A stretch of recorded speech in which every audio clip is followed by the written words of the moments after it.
podcast is intended for mature audiences. The views and opinions expressed are those of the panelists and do not reflect in any way those of the podcast partners, sponsors, or affiliates. Enjoy. Hi, this is Michael Buffer, and you're listening to the Voice of the People. Let's get ready for Boxing Voice.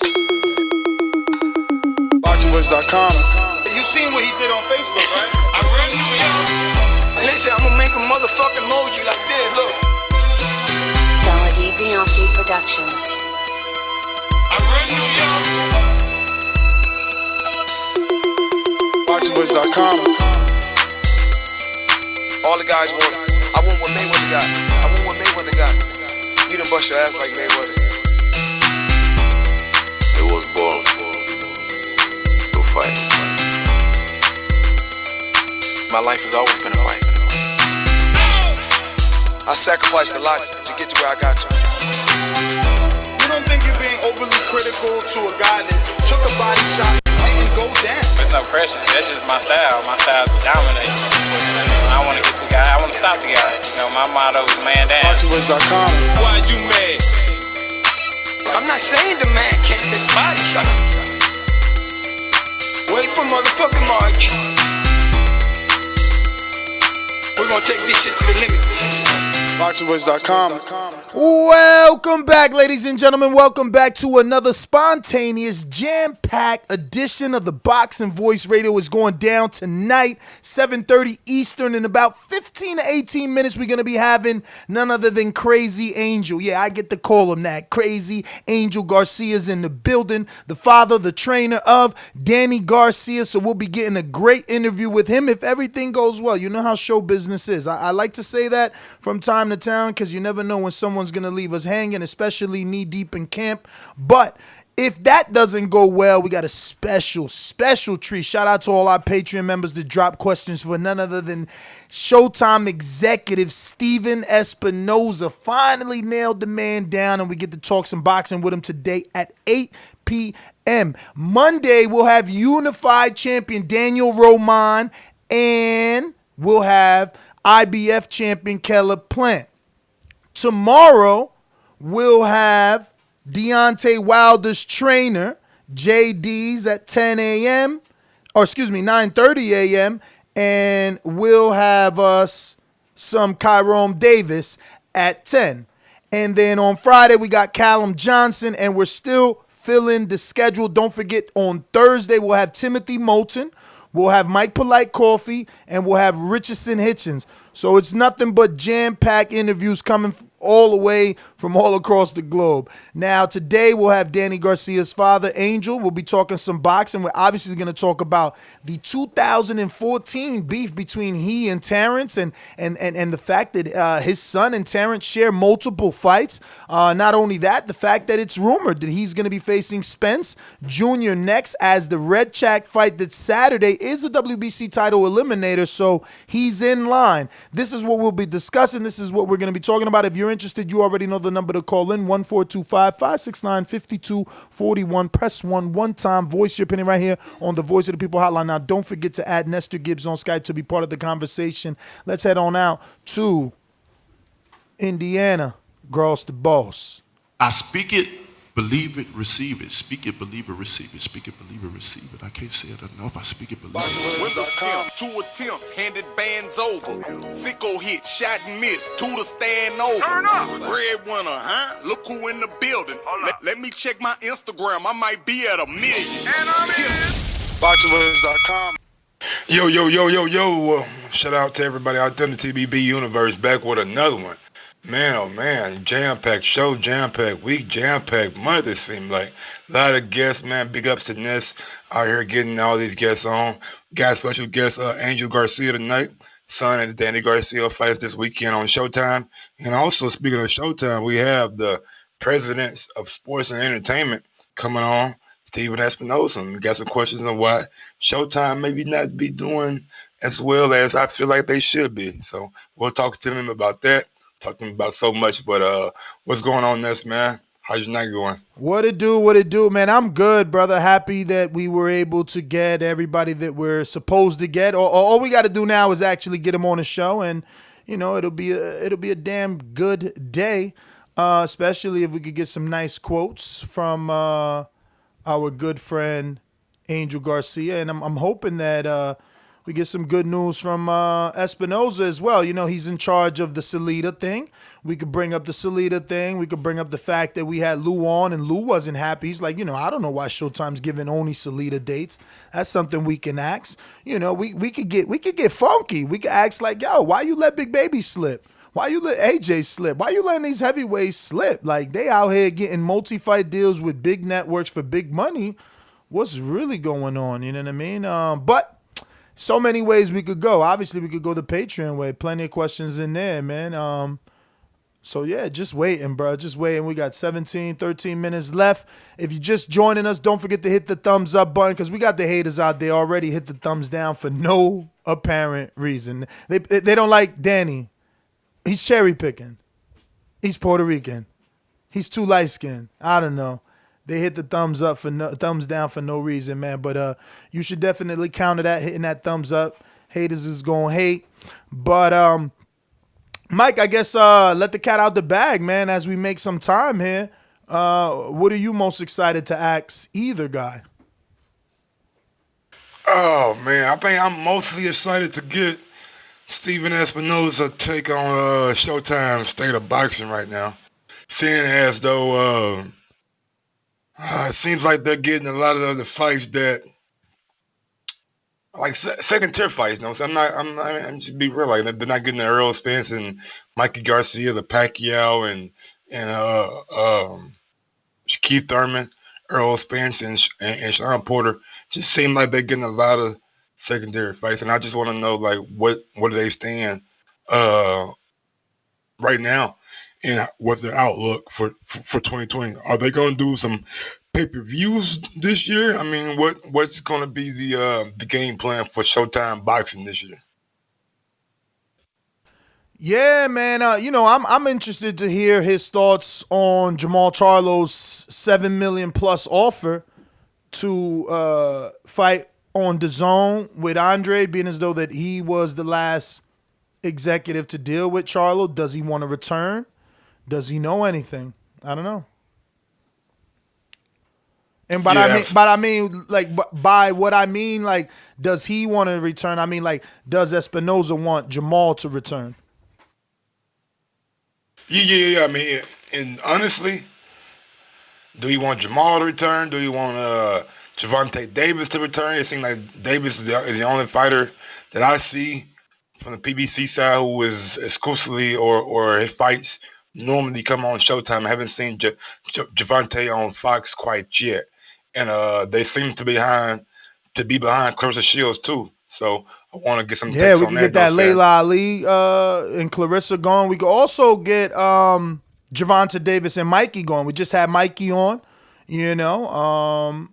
that'll be good. Canna says, yes, Ness, keep pressing that fight. Which one are we talking? We're talking Charlo Andrade? Which one are we talking? Andrade. That's a fight that should be talked about, man. If the offers that's coming out and that's legitimate, and from all like a test that came out of Chris Mannix, you know what I'm saying? He's pretty thorough with like what he done, you know what I'm saying? And Eddie came out and pretty much said it was 2 to 3 times more than what Charlo ever made. You got to take that offer kind of serious.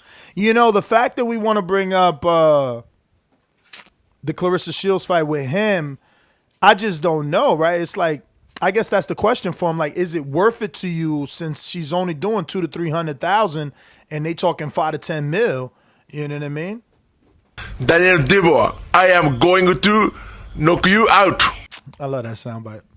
I think it's like more so based on the opponent. I know Clarissa only did like two some 100,000, but I believe if she's in front of the masses fighting Ali, I think it should be on the zone. I think at that price point, they could drive a lot of subs. So I'm not sure how much a $75 pay-per-view people will be interested in buying, but $20, I think people will look at that as a good bang for that buck. So you're saying it would be better on the zone? Based on the $20 play, like if it's on Showtime, can they afford to pay them without putting it on pay-per-view? and we all know the pay-per-view price point. You know what I'm saying? So I feel like it could be easy done on Showtime. We seen Eddie come out. Yo, but if you're Clarissa and Layla, do you really want to? I guess only if the guarantee money is as great as it is for Mikey. Do you turn away from the possibility of being the first females ever on pay-per-view? It's like, that's a Mayweather McGregor shit she could start for her own, you know, she's the GOAT, right? So like, that's part of building your legacy. Do shit that's outside of the box for the women's division. Yeah, that's definitely a good point. You know what I'm saying? Maybe she does want to do that. You know what I'm saying? So who knows? I mean, I think it's a good opportunity. Yeah, man. So what else? I mean, looking at Andrew Garcia, you know what I'm saying? I want to know what's the game plan for this weekend. Like, what kind of performance is he expecting out of Danny this weekend? Will it be the destruction, or does Ivan, like, is there anything that they see in Ivan that could possibly get them ready for their next fight? I know Ivan is a southpaw, but he's not a Pacquiao kind of Ivan southpaw. seems determined, man. Like, I hate to act nervous, because then not only does it look Danny look weak, but, you know, kind of, I guess, makes me look biased, because no one thinks this dude who's moving up, who lost to Tevin, but he's been on a bit of a tear. Lost to who? Yeah, he lost to Tevin, Ivan Redkach. At what weight? Come on, man. What weight you think? 135. He moved up. Tevin moved up to get this, because ain't nobody want to give Tevin smoke. He's like, I'll move up and fight him. I move up before he had the belt, out here putting the mittens on people. You know what I'm saying? Never too late. Hey, man, I get shit. Well, yeah, I might look at Danny in rounds 1 through 4 for this shit, then. Yeah, I mean, look, Danny has that Danny is real so power. sturdy, though. Exactly, but he got that real power. But what scares me is that you said he knocked out Alexander. Did he cold knock him out or TKO'd him? Man, he had that boy over to sleep. And that's the thing, man. See, people like, yo, oh, he 130, oh, he 130. But it's like, okay, he started at 130, so did Crawford, right? Like, you know, people start small, you know, so did Pacquiao, so did Mayweather. They move up. Maybe he's just better suited for this weight, because I ain't never seen nobody knock out Alexander except maybe Porter? Maybe, or am I confusing Porter with Malignaggi with Alexander? You know what I mean? I don't know. But people think Danny going to stop him in our chat, so hopefully that's the case. You know, a big stoppage is perfect for him. It's what the, you know, future pay-per-view needs, right? Like, that's how you can sell that Errol and Danny fight. If Danny's coming off of a big knockout, Ivan Redkach, you roll the you know, promo of him knocking out Rios, him knocking out Granados, then him knocking out Redkach, and, you know, some highlights of him landing punches on Porter and Thurman. Voila, you got yourself a pay-per-view promo. Yeah, man, I like it. Ivan, man, he's in an uphill battle, man. Danny known for that left hook, known for that power. And if he try to exchange with Danny on the inside, it's going to be a short night for Ivan. But like you said, man, I think it's a good fight to keep Danny busy. I know people looking at it like, oh, it's a cherry, but we got to understand that Danny was scheduled to fight Errol Spence in January, so we got to give him some kind of leeway. Errol Spence had his accident, and Danny got to keep busy. You know, so like you don't want to fight Errol Spence, and you've been out a year. So I respect him fighting in January to stay busy and get that rust off. Yeah, I'm with you. I'm gonna cut out and try and get Angel. All right, go ahead, do your thing. Don't forget, if you're listening right now on YouTube, take a second out and smash that thumbs up button. If you want to ask Angel Garcia or Steven Espinoza a question, only thing you have to do is go to patreon.com/theboxingvoice, and you can sign up for as little as $3. But I urge you to sign up for the $5 tier, so you can not only ask the question, but also see these guys compete next month in Border Wars. Border Wars is something that Ness created, where people like you, the listener, can come in and compete against other listeners or even possibly a host on the show. So if you like that, you know what I'm saying, you can sign up to Patreon and learn more about Border Wars. And also you can ask Stephen Espinoza a question. But yeah, man, Angel, man, what's the game plan? Like, what kind of statement do you want to make?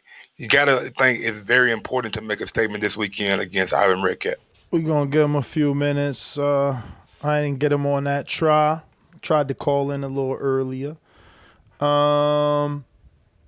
Did make contact with Raquel Miller, so that might be happening. Like I said, JD's the trainer of Deontay Wilder tomorrow morning, 9:30. Yo, did you notice that I Am Freeze, Malik Hawkins, is going to be fighting the brother of Michael Hunter, bro? Keith Hunter. Crazy. Battle of the Undefeateds. Wow. Give me 1 second, bro. Yeah, I think they fight February 28th or 18th, something like that. That's a quick turnaround for Malik Hawkins. Nice. So, yeah, man, this is the part I hate about show business, you see? You know, you got to sit around and wait for these calls. But what could I say? Did anybody catch that pull-up? That was pretty dope. Shout out to Akim Baraka, Dazn, with the pull-up. They used Danny on it, ran down on somebody that was definitely had a lot to say about Danny and his career and his left hook lucky punches, etc. That was pretty dope. It's on Dazn's YouTube channel. So, if you haven't checked it out, definitely should check that out. For anybody just tuning in, don't forget to hit that thumbs up button. It helps with the visibility of the show. Prove these haters wrong, man. Look, we got another hater that joined the other hater, and they hit the goddamn thumbs down. But we're going to be having Angel Garcia in a few minutes, and then we'll finish it up with Stephen Espinoza, and then we'll come back tomorrow morning with JD's trainer Deontay Wilder and Kyrone Davis, and just a bunch of interviews to come, man. We're working out here, man. Working for sure. I don't understand how this Redkach fight is an eliminator, though. I wonder if that's like a WBC rule. Like, once they mandate you, you can't just sit idle. Because how is Redkach in an eliminator? Like, you know what I mean? I get it. Danny deserves it based off name, I guess. You know what I mean? But where is Redkach like ranked at? How'd he get there? I don't know. So this is an opportunity of a lifetime, man. You know, he has what a lot of boxing fans, right? Like a lot of you guys call in here and you don't respect Danny. You know what I mean? You think he's the weakest link at the welterweight division. So for Ivan, this is definitely all or nothing. All or nothing, and he's got to capitalize on this opportunity. But, I don't even see him ranked in the WBC rankings top 15, Ivan. Oh, he's not? I don't see him. I mean, I'm not seeing him. I don't know. Maybe it was a exception since Errol got hurt and there was a next scheduled fight, and it was like a WBC. It wasn't called yet, but we all know that it was gonna be called. But yeah, maybe they just giving Ivan like the same kind of thing that they gave Devin Haney when he fought that guy that he fought on the Logan Paul undercard. Yeah, maybe that's how they're playing it. But even still, man, like I've been coming off impressive victory over Devin Alexander. This was a fight that kind of, happened kind of quick, and I'm satisfied with it, man. As long as Danny comes his next fight and fights a top level opponent, have no quarrels or no issues with Danny Garcia fighting Ivan Redkach. I know people look at Ivan as a big underdog, which he is. He most definitely is, but he shows the power, you know what I'm saying? He's shown the ability to cause the upset. And, I mean, we've seen a lot of upsets thus far this year, you know what I'm saying? Two come to my mind in particular. One from last week where Danny Garcia was at. So he knows firsthand vision on seeing the upset, and he possibly can't let Ivan come in and upset him. Man, I hope this guy still ain't in the gym. I know he said he was going to be there late, but tried him again. I mean, I started early, so we only 2 minutes down on our time. This the problem with show business. Now the clock is ticking, and he's eating into his own time and, bubbling into that Espinoza time.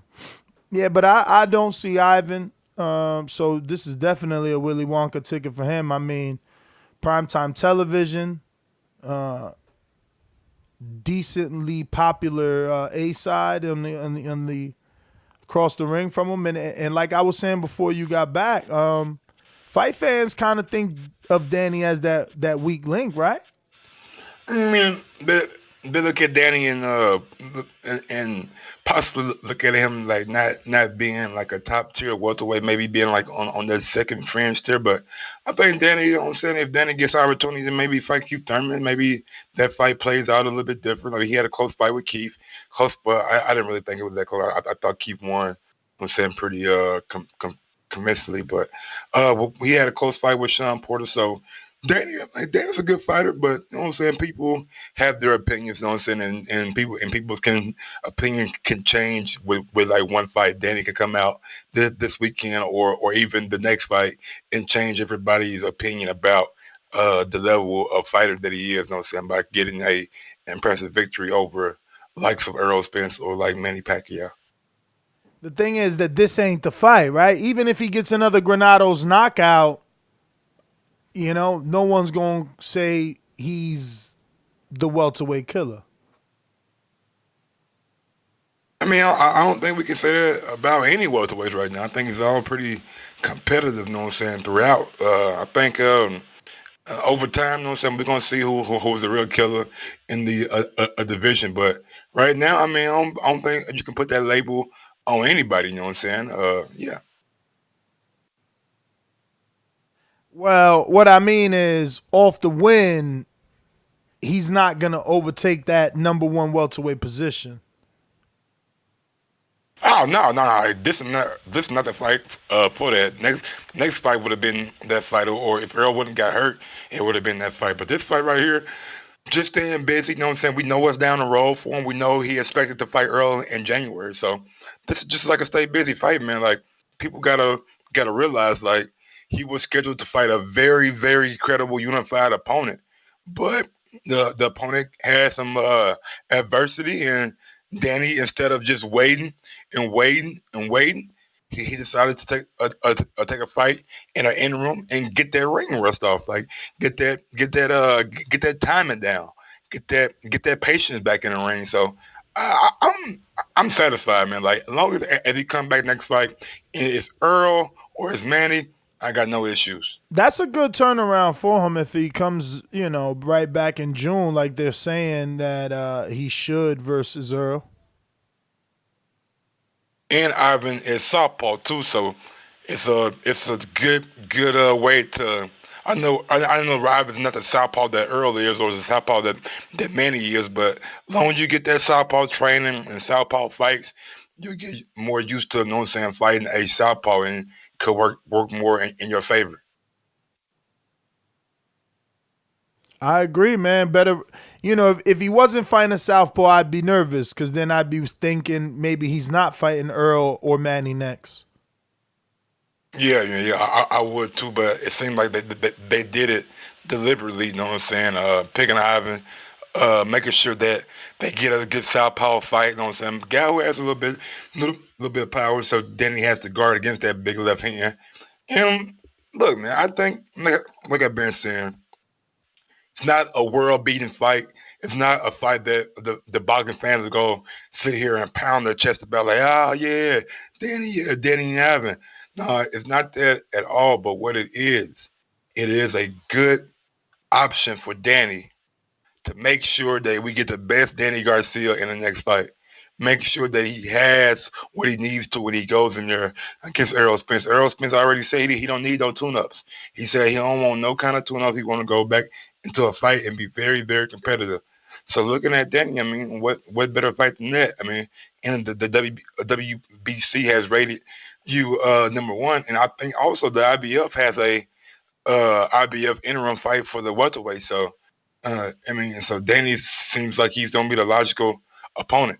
And if you're Danny, like Ivan, it's a good little step to make sure that you are on the right path fighting a southpaw like Errol Spence. Excuse me, sorry about that. But yeah, man. What do you think? Do you think that Danny and his father pretty much picked Ivan for that purpose, that he is southpaw? Like they could have went with so many other options, you know what I'm saying? But they picked a southpaw fight. It's got to be that. Like, it's got to be why fight an orthodox fighter if we're looking at Pacquiao or Spence next, you know? Because Pacquiao still can pick Danny, especially now that Garcia crossed the street. Absolutely, but I don't know if Pacquiao wants that problem with Danny. That'd be a tough fight for Pacquiao because of his bouncing in kind of nature. If you get time bouncing in like that against Danny, he gonna catch that hook.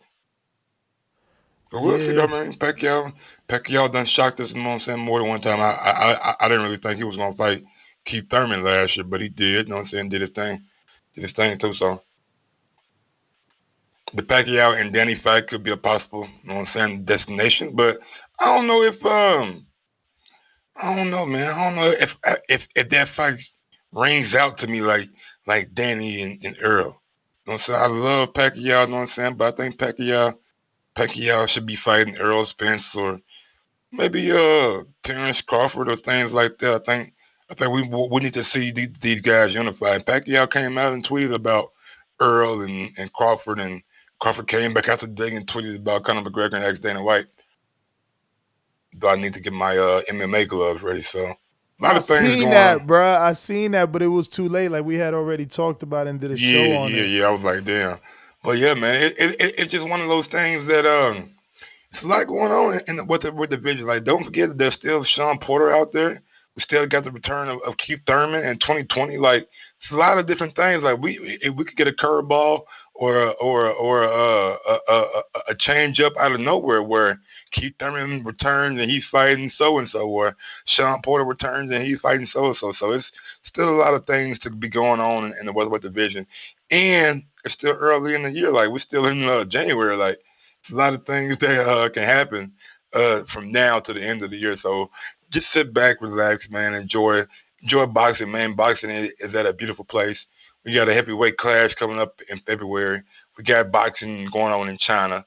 We got AJ and Pulev having some American interest, man. Just a lot of things going on in boxing. And it should be a very, very, very interesting year for the sport. I think the sport is going to take another leap forward, you know what I'm saying, with all the people talking about Errol and Crawford and Deontay and Tyson and Anthony Joshua and Carissa Shields and Layla Ali. I think the sport is going to take a nice little step forward and make more casual fans a little bit more interested in boxing, maybe even make them hardcore fans. So I'm excited for boxing this year. And I'm excited for this weekend, you know what I'm saying? I get to see the return of Jarrett Hurd. You know, he was talking about he wants his belts back.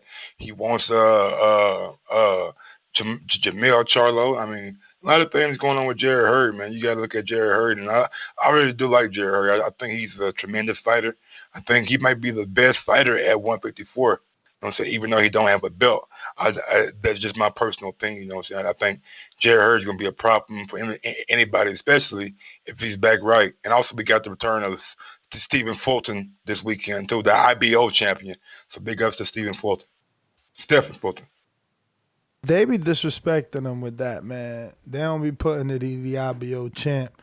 Yeah, man, I'm starting to get that negative feeling that we might not get Angel, bro. I mean, and not only that, it's like 20 minutes left before we get Espinoza, and I hate that overlapping shit, bro. and I can't get him. I mean, yeah, I mean, if he calls back, then maybe we just have to go right to the Patreon questions. You know what I'm saying? Trying to kind of speed him up. You know what I'm saying? I mean, it wasn't things I want to ask, but sometimes the Patreons ask the same question that I be thinking of. So maybe we should, if he calls back in, or if he calls you back, just go ahead and go with the Patreon question. So kind of try to get something. We'll see, man. We'll see. Because like I said, now we're like at 18 minutes till, oh boy, Steven. So. But yeah, man, I'm excited to see Jerry Hurd back in the ring, though. Been a long time. I know a lot of people have doubts about Jerry Hurd and things like that, but I'm a Jerry Hurd supporter. I think Jerry Hurd, in my opinion, could be one of the best fighters at 154, man, if not the best. I know people are going to look at that sideways, but Mike, he lost to Julian Williams. I think, you know what I'm saying, you just had an off night. I think he was just a little bit too braggadocious and worried about what was going on outside the ring. He was dominant, too. At least he looked dominant when he was doing it, you know what I mean? Yeah, he looked very dominant. Julian took the steam out of that, you know, and everybody jumped off the bandwagon real quick. So we are, though, as boxing fans, you know what I'm saying? We go so much based on somebody's last performance and not the totality of what they've been doing at that division. And when you look at it from a totality standpoint, shit, he might have one of the best records at 154 currently, you know what I'm saying? Got a win over Tony Harrison, Austin Trout stopped him, Lara dropped him, and one more guy, too, that he beat that I thought was pretty good. I can't think of his name right now. But yeah, man, Jerry Hurd got some good names on his resume. And we're gonna see how low he, I mean, like how easy he makes the weight now that he's out there in Colorado too. I think I don't like he's having any problems. You know what I'm saying? He's a big guy, but I think he probably makes the weight pretty easy problem. Yeah, I mean, especially when you switch things up. You know what I mean? He's switching camps, he switched locations, he switched trainers, so that's a shock to the mind and the body. So, you know, it should work. That's what I want to see. Because maybe he was plateauing with Ernesto over there, you know, because they was maybe doing the same thing. I want to see how he looks under that new trainer. That's the biggest thing. We got a super chat coming in from Derek Lincoln. Make sure you subscribe to my boy Mike on Sports. Also subscribe to my boy Nest at Nestor Gibbs, the backup channel. Yeah, man. Always subscribe to the backup channel, Nestor Gibbs on YouTube, man. Just in case something happens on the main channel. And thumbs up everyone on the video. Yeah, man. Smash that thumbs up, bro. We out here working. Damn, bro. 16 minutes left. Ainge killing me right now. He's depleted my energy. It's show business, man. But Mike's going to do the Espinoza interview alone. So, hey man, we have fun. I got to do the Patreons at least. Yeah, we have fun with Steven Espinoza, but man, hey, maybe. Yeah, he said he'll be calling in promptly at 8, so I guess he's punctual. Yeah, man. Maybe my guy. Yo, and I'm like, Angel, yo, don't be saying, I got you. Call me. I could kill him right now. And you probably fell asleep on. I damn sure ate something dozed off. I was like, whoa, it's 7 o'clock. Diakono said, let it go, Ness. I know, man. It's already gone, bro. I know. That shit flew the coop. That shit flew the coop. Well, yeah, man. Damn, I have some things that I want to talk about. Bro, I just seen Mike Lowry, though. Oh, you saw Bad Boys? Yeah, Bad Boys. You ain't see it yet? Not yet, man. Nah, I ain't gonna ruin it. That shit was fire, though. I heard it pretty good. A lot of people give reviews about it. Yeah, man. My girl said she sees some bad shit on the internet. I'm like, man, you can't check the internet because there's too many people. Yeah, it's always gonna be something bad. So it's always gonna be something bad and good. But nah, I think it was good, man. I mean, shit, they definitely look old though.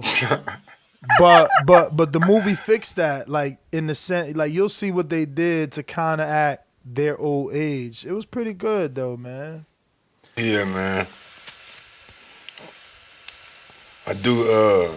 Damn, I'm supposed to go see Just Mercy. Oh, I seen that. Yeah. Bruh, that shit tough, man. Shit crazy, man. Motherfucking life, man. That was the Alabama, too. That shit had me, yo. That was Alabama, bruh. Man. That was Alabama. See why niggas ride down there, still riding down there with them flags and shit. You thought, like, man, damn, yeah, man. Bruh, and that sheriff got elected 6 times after that. 6 times. After they release Jamie Foxx and they realized my man was out here setting people up, he still was reelected 6 times as sheriff. Insane. Bruh, let me ask you something. What the fuck was the sheriff doing in the courtroom next to the prosecutor? When have you ever seen that shit? When you want to set somebody ass the fuck up, you know that shit. Bruh, but he was back on the appeal. He was still there. Like, what the my man was just always there. I didn't understand it. Like, bruh, nah, man. Like, yo, when things are that out of control, but you gotta think, you gotta send in the cavalry, that's bro. The Deep South nigga back in the early night. It wasn't like if there was not where social media everywhere, nigga. This back, bro, they had all kind of power. Bro, I think man. Oh, absolutely. They still gotta be doing shit like that, bro. Man, these little small ass towns. My man was like, yo, where you get this nice truck from? I'm like, oh man, yo, why they had to give Jamie Foxx that mustache though? That mustache character nasty. No, I hear you, but damn, niggas in the South ain't got no straight edge. Bruh, his mustache. It ain't today. It was like a baby. Bruh, he had a baby fro on his mustache. My nigga been in jail too, shit. No, before he went, the day he went to jail, bruh, he got pulled over in his new truck. Mind you, he was dropping the trans in that shit all day. And they still, I mean, I swear, man, I can't deal with that movie, bro. My nigga, did you start watching that feed shit I was telling you about? I watched a few minutes and fell asleep. My girl did watch it. She said she ain't like it. Oh wow. But there's something else I was watching. Yeah, Dolomite was dope. I ain't watched that yet, bro. You want Dolomite? Yeah. So listen, fuck it, man. We gotta kill another 10 minutes. I was trying to do a show about this. What's that? You know what it is. Oh, you talking about Murata? What the fuck would happen? Bro? That is crazy, right? Where'd that come from? Bruh, that come from my champion. He want to be a world champion. What? But Murata not at 168? What you mean? He don't got, like, what that got to do with anything? So you pick Murata out of every champion that's out at 160? But what you mean? He going to do some Chinese shit like Floyd. Why you mad? Oh. Now, I ain't mad because I know the Yo, level my of man star. ain't even fighting over here no more, and y'all still tight? I just know the level of stardom that Murata holds over in Japan, so I ain't not mad because I know what it is. You know, building the brand. It's it's a huge fight. You know it's a huge fight. You pick Murata, man, the regular champion. Bruh, GG, that was GGG blueprint. Don't try to. It was GGG. Come fight. on, He didn't even get it. Exactly. He took that nigga fight. Just like how many people was talking about, we gonna do a fight in the Middle East. It was Eddie came and do it. Yo, people talkers talk, man. Talkers talk, fighters fight, and Canelo a fighter. That's amazing though, bro. If they get that across the line, man, Bob Arum out here willing and dealing. Bruh, I know they gonna get it across the line because Bob told me once on this show that it's Canelo. What Canelo wants, you give him. And he understood that. He said that. You know what I mean? So, yeah, why wouldn't he? Like, he would be not doing his job as a promoter for Murata if he doesn't get that fight done. How that man gonna get offered a Canelo fight in his hometown and Bob fuck it up? You crazy? You gotta fire Bob. That's grounds to fire him. Honestly, I think the Murata fight, just based on how he looked the last fight, I like that more than the Billy Joe and the Calisthenics. At least Murata came back from adversity and shit, put pause on Rob Brant. Bring up to Rob Brant, he is Patreon, but yeah, you got pause put on you, man. That guy, I don't know what the hell he was on, because he looked bigger, stronger over in Japan. I don't know if that home cooked meal did the job, but that guy looked like a different fighter than he did the first fight. So It's a dangerous fight for Canelo, man. Like, Murata ain't got nothing to lose. He does get touched a lot. He does get hit a lot. So you could expect Canelo to land some punches on him. But at the end of the day, man, Murata ain't got nothing to lose. He over in Japan. It's going to be a big-ass fight. I'm pretty sure they set out whatever stadium they put over there. I'm pretty sure the zone being in that territory has a lot to do with them pushing this fight and probably being behind this fight because they have Japanese territory, right? So that fight will probably drive the subscriber base over in Japan, just how it will drive the subscriber base over in the U.S. And I think the way they put it, that the fight will be done at like nighttime in the U.S., but early morning or afternoon in Japan. Okay, Dan, they going nah. Canelo ain't fighting in the morning, man. Afternoon, man. Like, hey, man, who knows? If the check right, shit, you'll fight whatever time they tell you. I don't know, man. But whatever. Look, I mean, according to Eddie, man, Charlo ain't even answer the offer or the text. So he sent it right to him. According to Chris Mannix, like, I sent it directly to West Scotland, and Eddie was like, Tim Smith said, I don't know what you're talking about, but nigga, Eddie said, nigga, I got the receipts, all right? Don't play me, man. I got the IG, you know what I'm saying? What we've been going back and forth. He said he sent it directly to Charlo too, though. Yeah. So. It's Charlo, man. The ball in Charlo court, man. Like, if you want to fight, if you want to make $7 million, if you want to come with a counter offer, if you want a one-off, if you want a multi-fight deal, like, the ball is in his court. No reason he should be waiting. Like, what kind of $7 million fight is PBC finna offer Charlo? I'll wait. Yeah, nah, man. I don't know. But found one yet? No. Nah, me either. No, but for Canelo, I guess the only thing out there that's better than that would be Andre, but it ain't bigger. Gennady, I think it's the only fight for because Gennady got Sedimenta. Who? Hey, man, you could be an owl all you want, but that's who the network approved. That's his mandatory, and he gonna fight him. I'm sitting here wondering why. I'm sitting back wondering why Eddie Hearn out here making offers to Jamal Charlo, but you ain't making offers to Gennady Golovkin, somebody who you working with, and you also working with Demetrius Andre. Why not try to deliver that fight for Demetrius Andre? Because it don't work that way, man. Than Charlo. Because I keep telling y'all, it don't work that way. It don't work that way. Listen, the only way you getting a shot is like Glowacki and Charles Martin, like that. Like, you ain't just getting a shot unearned. Like, it's got to be mandatory positions and stuff like that. Like, we can unify. I got something that you've been having for the past 10 years in the middleweight division. You don't want to unify. You don't want this belt back. Like, I mean, what I've earned, right? I got a belt, so I earned the right to face you as champion versus champion, and we under the same promotional guy. It ain't hard. Match from USA. Y'all too nearsighted, bro. Triple G looking at you like, champ. Did somebody not tell you I'm 36, 37? Did somebody not tell you I did huge numbers with Canelo? Don't the world consistently remind us that they want a third fight? Like, why would I go fight Andre and risk that? That is risking that. We both agree to that, right? That agree. But we can also agree that Canelo ain't showing no interest in fighting this guy. Not yet, but he had the first. Triple G gave us the first signs of slowing down. True signs in this Derevyanchenko fight.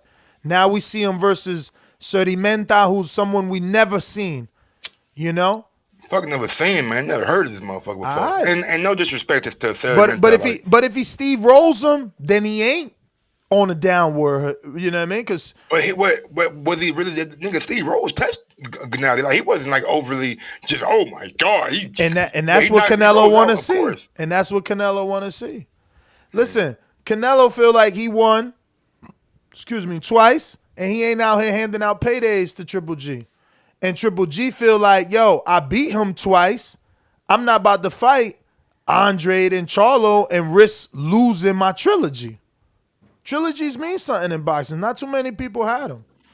Yeah, you're right. And the fights, like, I ain't gonna lie to you, like, And that's why Eddie ain't, like you said, Eddie worked with Gennady. He ain't sending it because guess what? He get his cut too. What's the bigger cut? Andre than Gennady or Andre than fucking Canelo? You're right. You're right about that. Right about that. I ain't thinking about that little aspect of it. But man, I don't know, man. Like I know Gennady wants that fight. I know that the network wants that fight, and honestly, man, the casual fan, as soon as it's announced, like they're gonna be right behind him because they remember like the both fights that Gennady Triple G had. Like, I mean, Gennady and Canelo had. They were very close, very competitive. You got people on both sides of the fence, both fights. You know what I'm saying? So I think the casual fan definitely would like to see that fight. I just don't know why Canelo. You know what I'm saying? It seems like if you feel like you're gonna beat him twice, it's an easy bag to get. You know what I'm saying? I done beat a guy twice, and the second fight was really, in my opinion, more convincing than the first one. Why not just go grab that easy bag right quick from the zone for fighting Gennady? Like, that could be one of your 10 fight. You know what I'm saying? Part of your 10 fight deal. See, I want to see how strong my theory is. Remember, I always say Laura got the fight because he ran down on him. But now I want to check if Laura has, at that time, what was his most significant win, right? Because some of us sit around here and say these guys got to get some names on their resume. So let's see who Laura had. Was it Angulo before Canelo or was it after Canelo? Laura had Angulo before Canelo. I think that's probably the biggest name there. Before he fought Canelo. Yeah. But Laura also beat Trout before he fought Canelo. That's a good name. And that's probably the biggest name on his resume before. What year was that? So that was 2013. So Jamal Charlo. Yeah, so then Jamal Charlo came and fought him in 2016, right? Austin Trout back then. Yeah. So again, the Trout name ain't that big, but Trout had the win and loss to Canelo and Cotto. But again, I think what pushed Laura over the top was the disrespect, and the disrespect came in Spanish. So Canelo fans understood it. You know what I'm saying? So it's a little different. Makes a big difference too. Because like if you like watching a YouTube video and you're a fan down in Mexico and you see Lara, a guy you've never heard of, like, oh, he called Canelo this and that. You know what I'm saying? Like, versus a American do it, and when you gotta interpret it and you not really feel it, you know what I'm saying? Like, feel the words or feel the sounds or whatever. So I ain't think about that either. You know what I'm saying? He got his Mexican pride hurt a little bit when Lara came out there and called him out. Maybe Jamal or Andre should learn Spanish. You just said it right there. He got his pride, the Mexican pride. What did Triple G do? Got in his ring 2 times. You know what I mean? Like, also start stealing his swag, right? Oh, guys, you want show? Just call me. I give you real show. Mexican style. He stole, like, I'm not Mexican, but you ain't real Mexicans. You don't want to fight like a Mexican. You don't want to fight me. Mexicans want to fight each other for glory. You don't. That's how they took the route for Canelo. Go ahead and do what you gotta do, man. I see you over there working. Yeah, man. Gennady was. I'm gonna have to, because they never even responded to me, so I don't know the area code. I'm gonna have to check if this is Steven. Go ahead. But yeah, man, the way Gennady kind of did it was smart. You know what I'm saying? In HBO, guess not.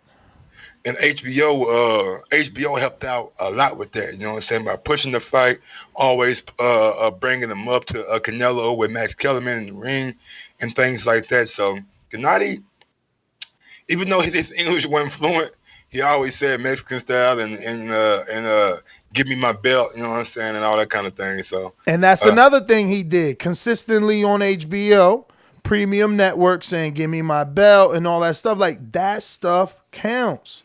You know, you can't just sit around and not say nothing. It ain't gonna happen like that. Now look, perfect world. I know people gonna call in, oh, Ness, sound like your energy. You know, he the mandatory. He should just get his shot. He shouldn't have to do that. Why black fighters gotta do this? Why this fighter gotta do? I get you, but this is the world we live in, ladies and gentlemen. That's just the bottom line. You know what I mean? Life ain't fair. We just talked about just mercy. You know what I mean? Like, this is the world we live in. We gotta adapt, and Laura adapted. Laura adapted and Triple G adapted. We talking about foreigners. So, I mean, stop letting foreigners adapt before you. You know what I'm saying? Might as well go ahead and follow suit, you know? And listen, Andre, he had the right idea. He was showing up at Charlo in them press conferences. Oh, he was doing the right thing the whole time. But then but look, you see his energy changed. He's still doing the right thing, though. No. He got a Christmas list. No. You see his Christmas list? Bro, I don't care about your Christmas list. His energy changed soon as he got his DAZN deal. Can't nobody act like it didn't. It went from hunting the Charlos down to all of a sudden, I'm on DAZN and I'm fighting whoever I'm fighting. But you gotta admit though, after he got a couple of checks, he started getting back to that. I want Charlo. Man, you can't look, man. And don't get me wrong, because I don't want that to be not said the wrong way. Because the truth is, his first fight was supposed to be Billy Joe. That wasn't his problem. I believe this is definitely Steven. Right? Am I correct here? You are correct, sir. Thank you. Because Chris did not send me what area code you would call in from, but I figured New York City, the Big Apple. So I'm very direction, so that's my fault. All right. Well, first and foremost, I want to say thank you for taking out the time to come on the show and talk some boxing with us, and Happy New Year first and foremost. And how are you? I'm good. Happy to join you guys, and good to talk to you. Lots to talk about for being this early in the year, huh? Yes, there is a lot. I mean, huge upset, obviously, with Julian Williams and my Dominican brethren, Rosario. I can't believe it. You know how many years I've said that Dominicans just don't get it done in boxing, and then voila, the upset of the 2020. It didn't take long, and look, I was along with everybody else. Was sort of assuming a J-Rock win, and you know that's something you can't do in this sport. We've seen it time and time again, whether it's an Andy Ruiz or Jason Rosario or any number of other guys. You can't overlook anybody.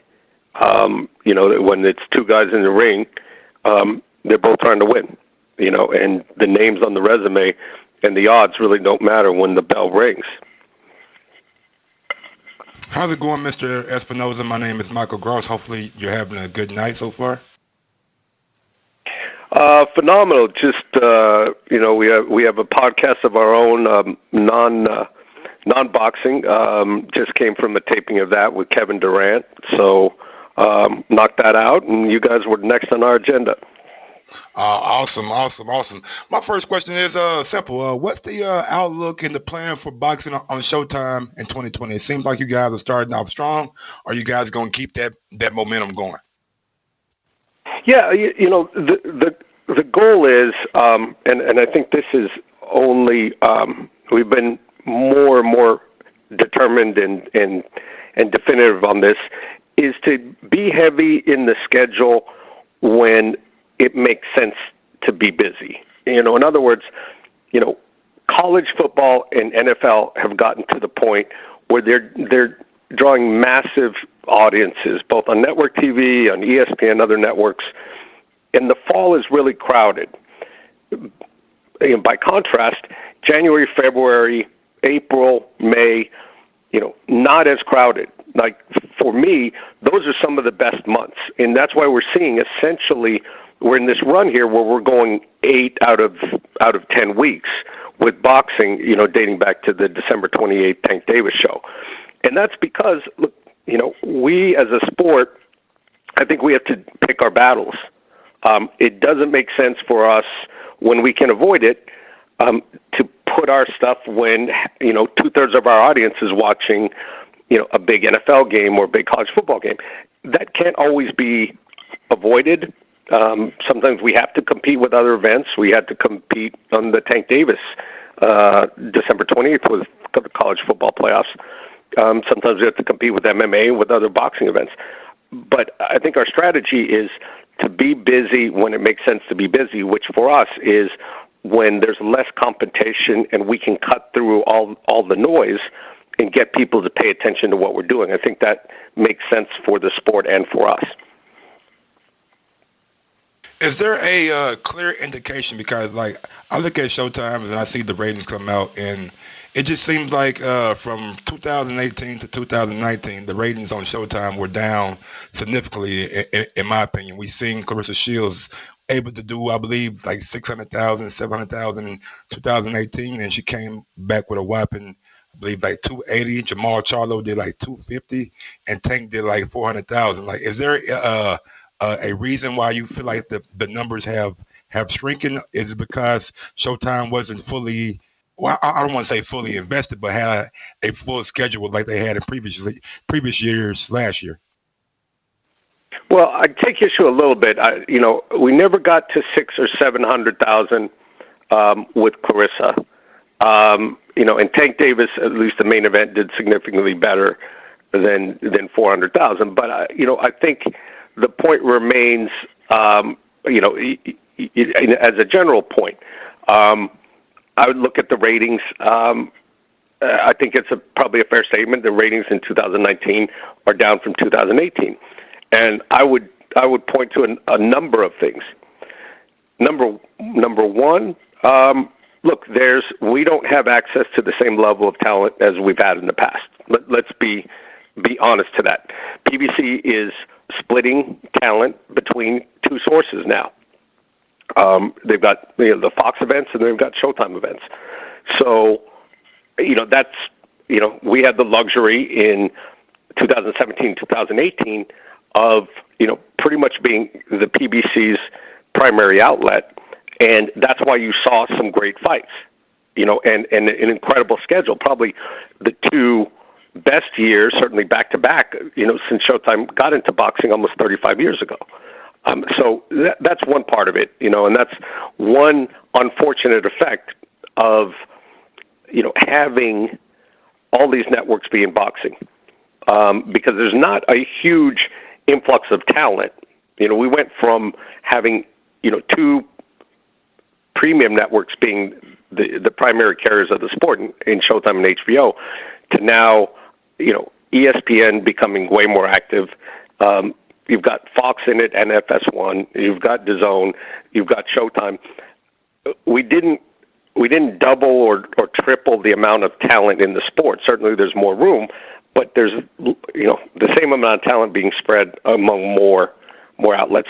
The other thing, and I've been pretty vocal about this, I do think there's too much boxing on the air. And let me be real clear, because that's a funny statement to say. Look, as a fan, I absolutely, I want as much boxing to be on the air as possible. As someone whose business, involves the sport of boxing, as a network executive, someone who's programming, I don't think it's good to have this many dates. I think the level of quality of boxing as a whole is dropped. I think there are networks and platforms involved in the sport where that there really isn't any quality control. And just by definition, look, there's boxing almost every single weekend, and most of the time more than one outlet. So the reality is, look, if you miss one fight one weekend, it doesn't really matter. There's probably one on the next night, and certainly there's 3 or 4 more the next weekend. So, boxing fights become less of an event when there's so many of them everywhere. Look, I think the reality, if you look at our ratings overall for 2019, they're not that different from ESPN's. And ESPN is in 3 times as many homes. They're certainly not doing 3 times the rating that we are. They would love to be doing better ratings. When we did Danny Garcia, and Keith Thurman and on CBS, in 2017, that fight averaged 3.6 million, viewers. It peaked at 5.1. Those are numbers UFC would love to have. Those are numbers that PBC on Fox would love to have. they're just not there anymore. It's a different world. The other thing, and this is not a complete explanation, but every month more and more of our viewership shifts to streaming, shifts to alternative ways of watching it. And this is across the industry. It's not just limited to Showtime. So, less and less gets reported from Nielsen, and more gets reported on streaming, that are not reported publicly. So, sorry for being so long-winded, but it's a complicated question. I want to give you the full answer. But that last statement, are you saying that because these companies are private, they're putting out the numbers and we can't prove them? No, well, I think that's one part of it. But, I mean, the other part of it is, Nielsen publicly reports it, so that's how everyone gets the TV ratings. Nielsen doesn't publicly report what our streaming numbers are or Dazn's or anybody else's. So, yeah, it's sort of, that's why it's so sort of silly to talk about streaming and viewership and streams. I mean, look, even when Netflix is having this, they just decided that, this past week, a couple of days ago, they are now defining viewers in a way that increases viewership 30% from how they viewed things before. So it's sort of, once you get into streaming, nothing's verifiable, and everybody's got a different definition of what they watched. You talk about streams or hours watched or viewing minutes or unique viewers. It's sort of the wild, wild west. So, yes, it's not, to answer your question, yes, it's not verifiable. And when everyone talks about it, they use different measurements. So, Steven, what is the plan for a guy like Jaron Ennis that is on the cusp of a title shot? Can the network get him one? Can you get him a title shot on Showtime, or is that a fighter that is going to have to seek fights on another network? Well, there's really not another network that gives him a better ability to get a title shot. I mean, look, Regis Prograis said it this past week. And to paraphrase him, he said, look, I'm not going to go over to Top Rank, because why would I want to get stuck in a predicament where, like Terrence Crawford, where I can't get fights in the welterweight division. Jaron Ennis is not going to be better off at ESPN or Top Rank. They can't get Terrence Crawford meaningful fights. They're not going to be able to do it for Jaron Ennis. He's not going to be better off at Dazn. Dazn can't get him meaningful fights at welterweight. His best shot at getting meaningful fights at welterweight, is either with Showtime or with PBC. And, so I think that's part of the calculus. The other calculus that he's made is that, young stars need to maintain the established exposure of a built-in platform. I mean, at the end of the day. So, look, you throw out numbers like 400, 500, 600,000. Look, the best guess that we have on Dazn's, actual subscribers right now, or their average month, is about 550,000. Not saying that's the highest it's been. They've claimed to be as high as 800,000, but the general consensus is 500, 550,000 is typical. So if you've got 100% of the Dazn subscribers watching, that's the biggest audience of 550,000. You've got half of your subscribers, I'm talking about in domestic, then you're down in the 275s.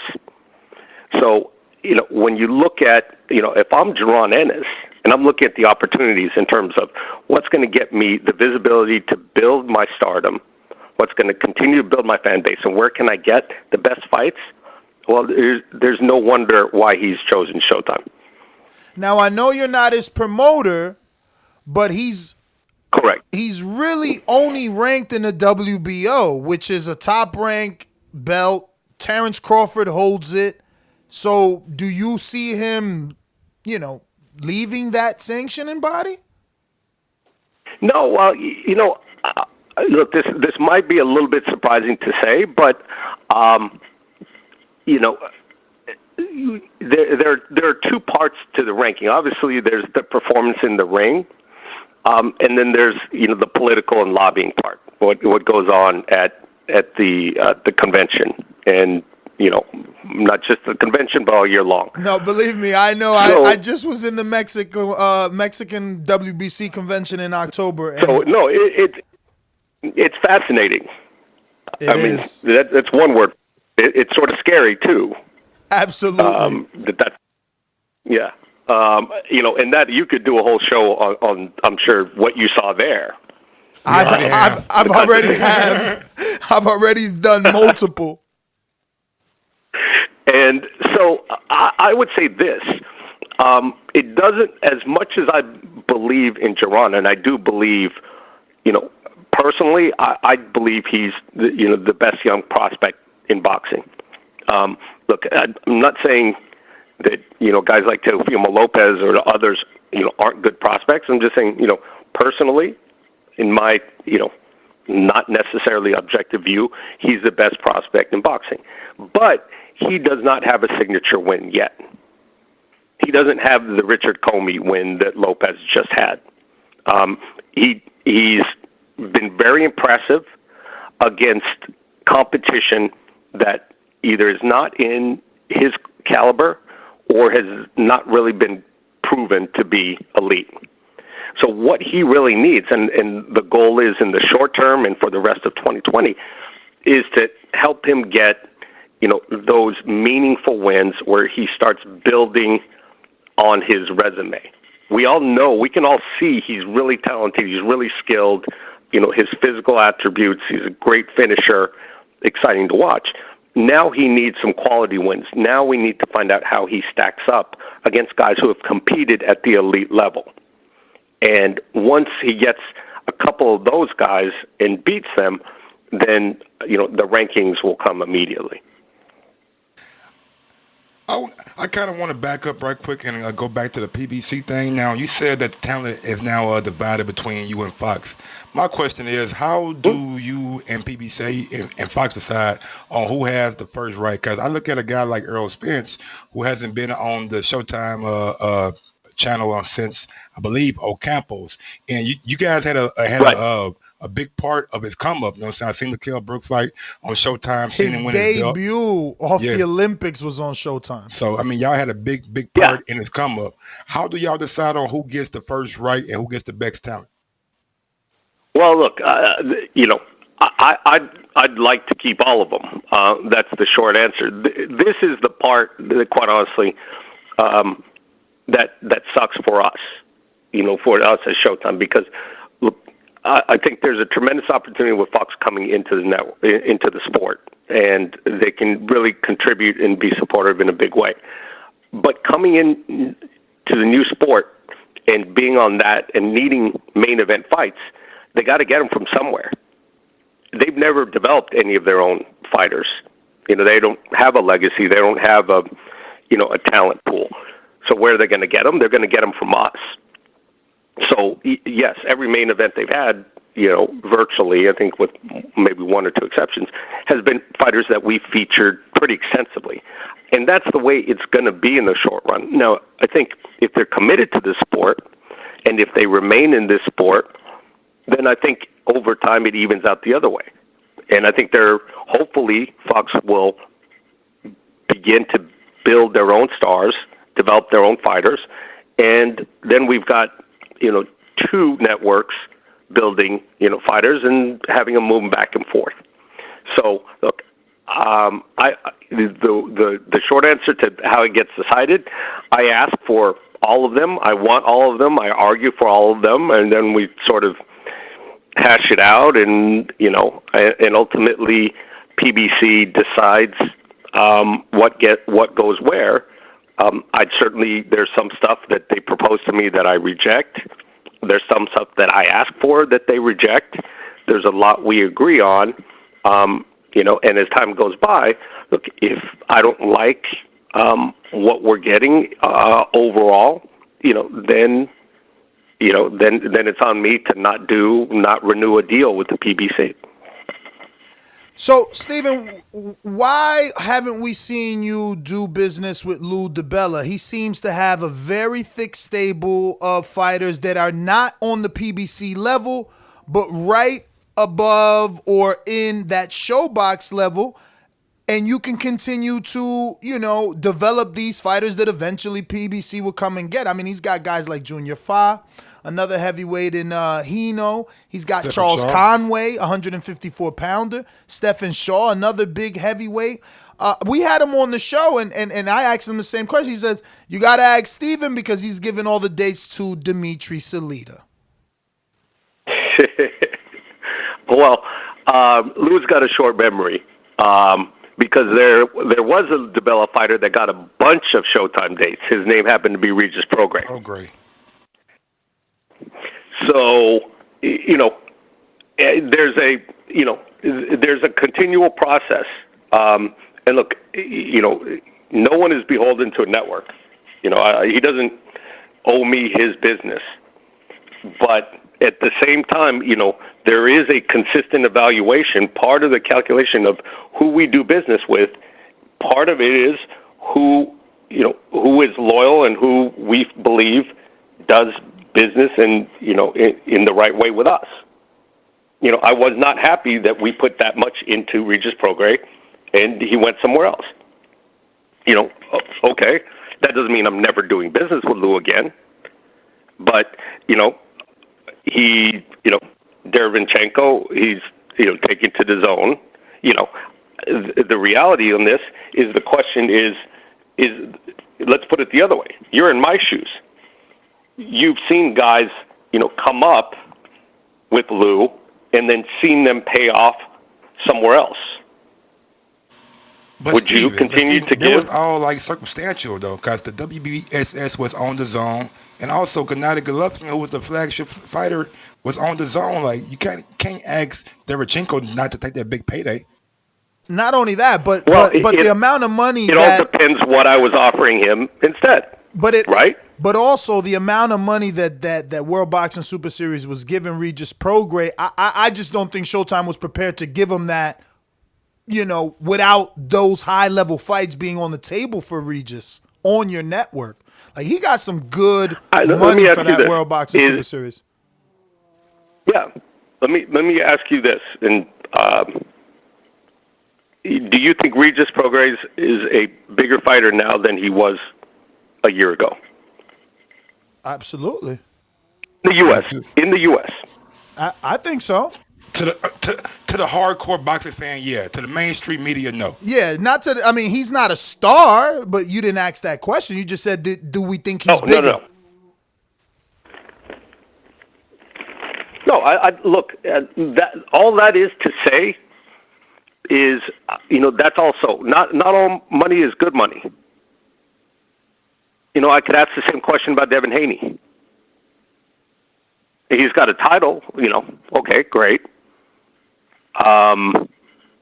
I could ask the same question. And the fact that, that you have to hesitate is the answer to the question. But isn't Al doing that to you ultimately, though, Steven? The same thing Lou did, Al is doing. He's shifting his fighters to Fox to get him the bigger payday. Oh, like I said, look, Lou has never once said to me any of the names that you just did. Not one time. Lou has a lot of business at DAZN, and when he is tired of doing business over there, he'll pick up the phone and call me. I hear you. Never once. And I will say this to you definitively, and I will say this to him. He has never once mentioned any one of those names to me.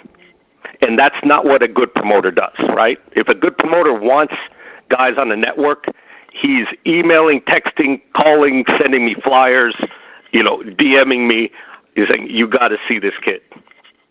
And I've never once heard any one of those names from his mouth in a conversation with me. I mean, I guess it all depends, and obviously these are questions you really can't answer on an interview, but I mean, it all depends on budget, right? Because these guys that I'm mentioning... Not at all. Well, no, listen to what I mean. These guys that I'm mentioning are still in the developmental stage. Like, he still has them on Broadway Boxing. I'm just getting to see them on UFC Fight Pass, and that's why I say it would have been better to give them to you on Showbox and have them graduate Absolutely to it. agree. Okay. Absolutely agree. There is, I mean, you would be shocked what we do Showboxes for. You know, I have, you know, what, and this is a good segue because, you know, Showbox is something we're really, really proud of. Because I think that Showbox right now is the strongest brand in the sport. Because if you look at everything, you know, and you ask yourself, what does this mean to the boxing fan? You know what Showbox is. You know what you get. I mean, the fans who are paying attention. And that has been the most consistent source of talent development in boxing for the last decade. I mean, 81 world champions, you know, have fought there. You know, I can give you all kinds of numbers. The number of undefeated fighters who have had their first loss, you know, in a Showtime fight. In a Showbox fight. So I agree with you completely. It is, you know, it is a great tool. It is a great tool for identifying talent. It is a great signal to the industry. There's a reason why everybody poaches off of Showbox, is because people know if you're successful there, you're likely to be successful 4 or 5 years down the line, because we push the matchups and, you know, really push the envelope with how we want the matchups made. So I agree completely from an exposure standpoint, the development standpoint. You know, not once have I ever gotten a proposal that said, you know, put Junior Fa, Charles Conway, you know, in a doubleheader on Showbox. Never have. So, you know, I can also go out and say I want to see those guys, and I have on occasion. Not those guys in particular, but no, there's, you know, Lou and I talk, and, you know, there's no problem with it. If he says, look, I want to make a commitment and I want to work with you and develop these kids, I'm not asking him to sign a lifetime contract. I just know that, you know, I'm going to ask him the same thing I ask every other promoter. Okay, so I get him to a title eliminator, or I get him to a certain point, you know, in 2 or 3 fights, you know, then what? Is it, you know, now I'm going to the highest bidder, have a nice day, or is there, you know, some sense of loyalty, you know? And that's, you know, not going to sign everybody to a multi-fight contract, so that's a question we have to ask regularly. Definitely. I want to go back real quick and talk about the Tyson Fury and Wilder rematch. The first fight was on Showtime, sure. And we had Brian Custer on, and he said it was going to be a dogfight between Showtime and Fox to get this pay-per-view. And it seems like Fox, I guess, had the upper hand. How close was Showtime in getting the Wilder Fury 2 pay-per-view? Very close. And it came down to, I don't want to get into it, but it was not a financial decision. You know, it was not a money decision. Exposure? Did they base it off exposure? I mean, no. I don't think so. I mean, look, you know, Ness, you hopefully know me, you know, well enough to know that if anything, I'm probably too honest sometimes. I'll give my opinion.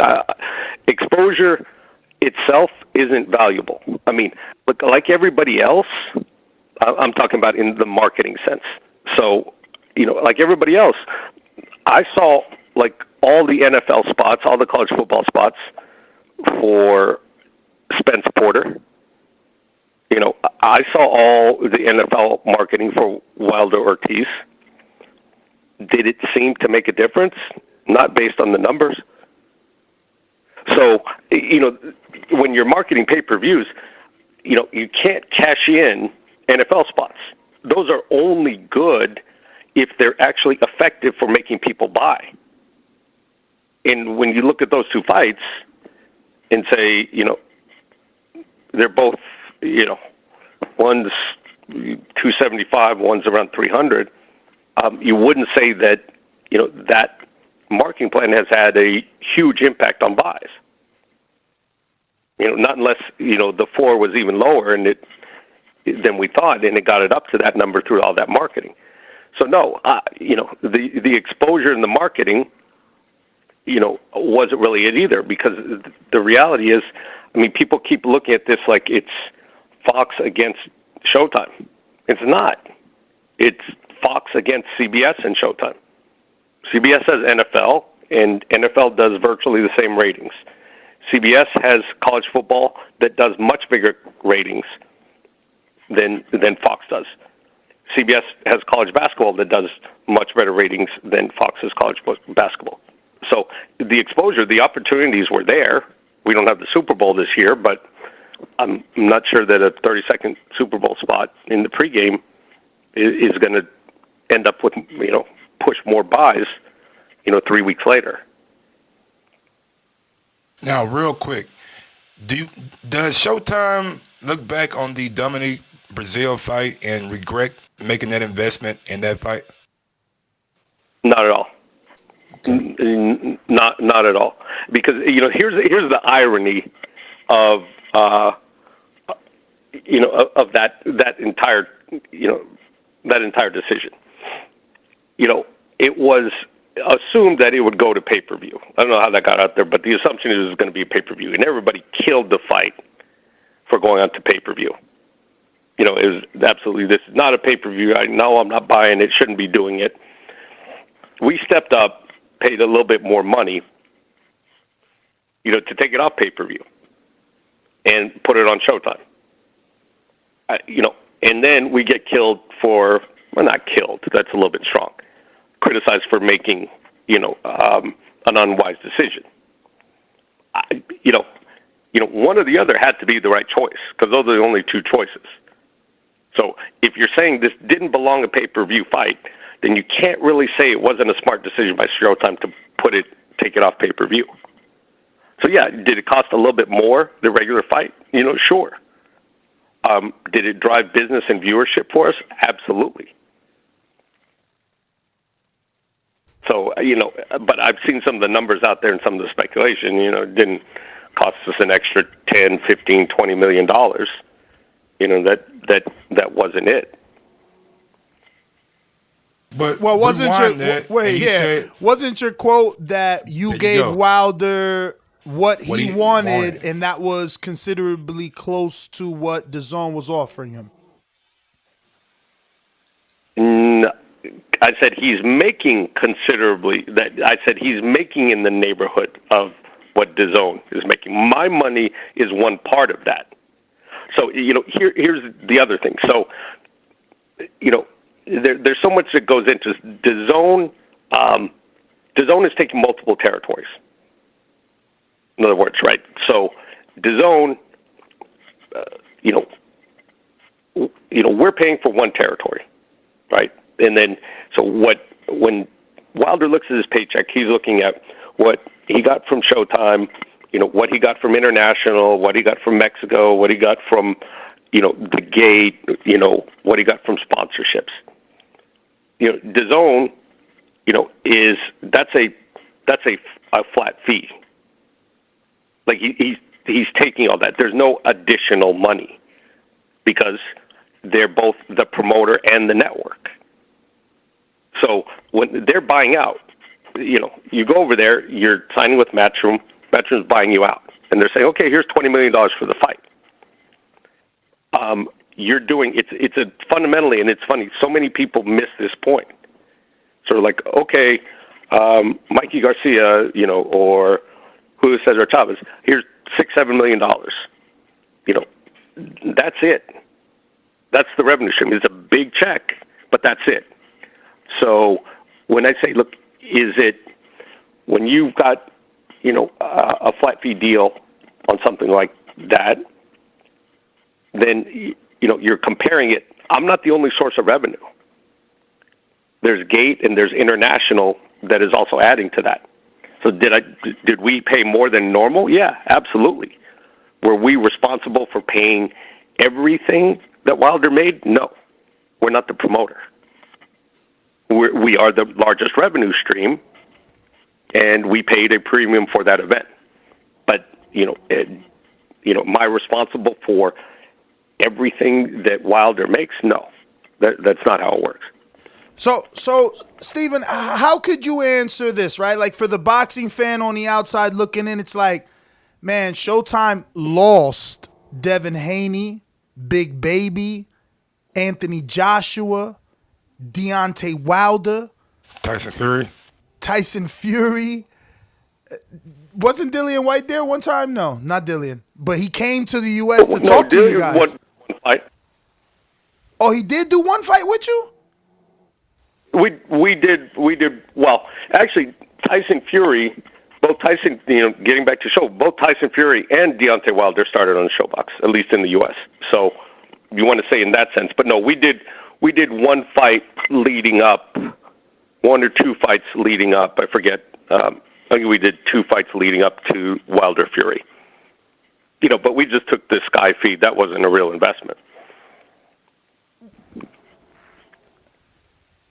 So I mean, look, you can go on. Canelo, Mike Tyson. Those are that's the sport. Like the reality, the one thing that continues is we continue to generate talent. I mean, did the network fall apart when Devin Haney decided to take a Dazn check? No.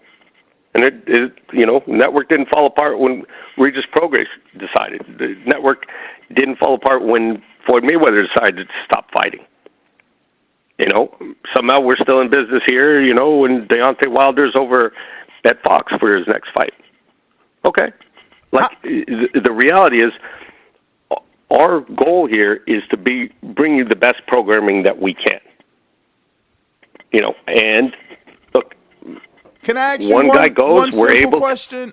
How many Showtime ShoBox days on the calendar year for 2020, and how many championship boxing Showtime championship boxing days do you have for the calendar year, or is it not like that and it's just quarterly? No. It look, some of it. I mean, we have sort of a range because it depends on which fights end up on pay-per-view and whether certain fights happen or not. But we've probably got somewhere in the range of 10 to 12 championships. Throwing a pay-per-view maybe in there too. And probably 12 to 15 ShoBoxes. Okay, so about one ShoBox and one championship boxing per month. Yeah, at least.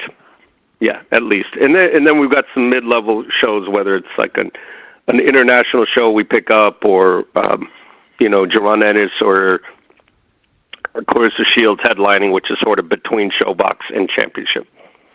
And this next question is coming with absolute no know-how, but just all optimism. Like, would it ever make sense just to scrap championship boxing and invest it all into ShoBox? Well, look, it would certainly it would certainly be cheaper, but then we're just a farm system for everyone else, right? Because then we're sort of the minor leagues for everybody else, and we're doing everybody else's dirty work. The reality with whether it's a kid like Tank or the Charlos, Charlos, that's fine. They have to go to Fox and do some fights. Until they appeared on Fox, the Charlos had never appeared anywhere else. Literally up until December of 2018, the Charlos had only been on television on Showtime. So, do I like losing fighters? No, of course not. Does it come our way too? Sure. I mean, look, Adrian Broner was Mr. HBO. You guys remember that? That was literally his nickname. He gave it to himself, but he was Mr. HBO. Floyd was obviously an HBO fighter. Canelo's an HBO fighter who came over here and then went back for a little bit and ended up in Dazn. So, yeah, I don't like it, but it's a fact of life. But life goes on, and we continue to find and develop and launch star fighters. And That's what is simultaneously difficult and exciting about the sport. Do you? I mean, look. I'm sorry. Go ahead. I was just gonna say, go ahead. you? Because I see how active you are on Twitter, and like you said, you're very honest. Like, do you feel the pressure from Eddie Hearn? Because I mean, you were just speaking of the Charlos, right? And he just sent another $7 million offer to fight Andre. 1-fight deal. Come over here. He says this is the same guy who said that Wilder's offer to Joshua wasn't real because it came from Wilder himself, and now he's sending DMs with offers to the Charlos. I mean, I gotta you interrupt. Make a decision. He also said he sent it to Tim Smith, and he says he has the receipts that he sent it to Tim Smith and sent it directly to Jamal. I mean, do I feel pressure? No, not at all. I mean, if I had $125 million, do you think I could generate more than 550 subs? Absolutely. Would I have chosen to spend the money as recklessly as he has? Absolutely not. I mean, if there's anyone who's feeling pressure, it would be, I think, him. Because it's going to be a short lease. And look, we're in the results business. All of us are. At the end of the day, I'm under no illusions. The minute that boxing doesn't drive business for us, they're going to reconsider doing it on Showtime. That's not happening anytime soon. It's coming off some of the strongest results we've had in a long time. But, if you're spending supposedly, the number that everyone accepts, $125 million a year on boxing to get 550,000 subscribers, tell me, I think that's pressure. Yeah, but PBC went through the same thing. When you're coming, yeah, go ahead. PBC went through the same thing. Those first couple of years are rough because you gotta buy the talent. You do. And have they bought any? They've got some pretty good talent. They got a damn good heavyweight division over there. I mean, they got a lot of heavyweights over there. And they got the whole 160 over there. A lot of middleweights too, I'm finna say. Yeah, they got the whole 160 over there. Wait, what heavyweights do they have over there? Wow, the future, man. They got Philip Hergovich. They got Michael Hunter. They got, obviously, Anthony Joshua, Dillian White, Derek Chisora. Okay, stop. Ajit Kaba. Stop. Oh, go. You cannot tell me Derek Chisora and Dillian White are the future. Stop it. Just switch there. I got to call it like I see it. That's not the future. Well, not Derek Chisora. But listen, stop it. No, not Derek Chisora, but Dillian White. He's gonna be the mandatory for Wilder or Fury.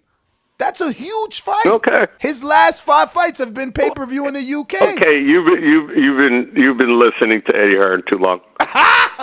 Like, what is Dillian White's best win? Joseph Parker. Oscar Rivas. I mean, but Joseph Parker was a world champion, so Oscar Rivas was just an undefeated fighter. Okay. And that puts him in an elite company? I'm just asking. Well, if you put his resume together, you got to think about it like that. Last win was Maurice Vac. Before that, Oscar Rivas. Before that, Joseph Parker. You're not telling me Walk is a quality win, right? No. But that was off a 6-month layoff. A lot of stress because of the adverse finding. Yeah, that also. Yeah. So, you got to give a guy a tune-up. He was even overweight for it. But, it was Vac, Rivas, Parker. Here's the way I see it, is I think the heavyweight talent is spread out evenly. Dubois, where's Dubois? Not Dazn. He will be with Top Rank. He will be with Top Rank in a matter of, fights. We all know that. Okay, so Dubois is not Dazn. Ajagba is not Dazn. Tyson Fury is not Dazn. Obviously Deontay Wilder is not Dazn. Jarrell Miller is not Dazn. I think the talent is pretty well spread out. 160, sure. 160, I guess they control, sort of, by virtue of, Canelo, even though he's not at 160. Golovkin, I don't know how much of a draw he is still. It seems like they keep pushing back his fight every couple weeks now. Not sure what's going on there. Andrade, look, before Andrade extended, this last time, into his deal now with Dazn, he had the opportunity to make a career high payday against a Jamal Charlo fight. He opted to sign at Dazn. Does that sound like somebody who wants the Charlo fight? I mean, Adonis Stevens had to make a business decision himself, when he was fighting on HBO and then he had to go to Showtime, Did that mean that Adonis didn't want to fight Sergey Kovalev at the time? No, it's just better business at that moment.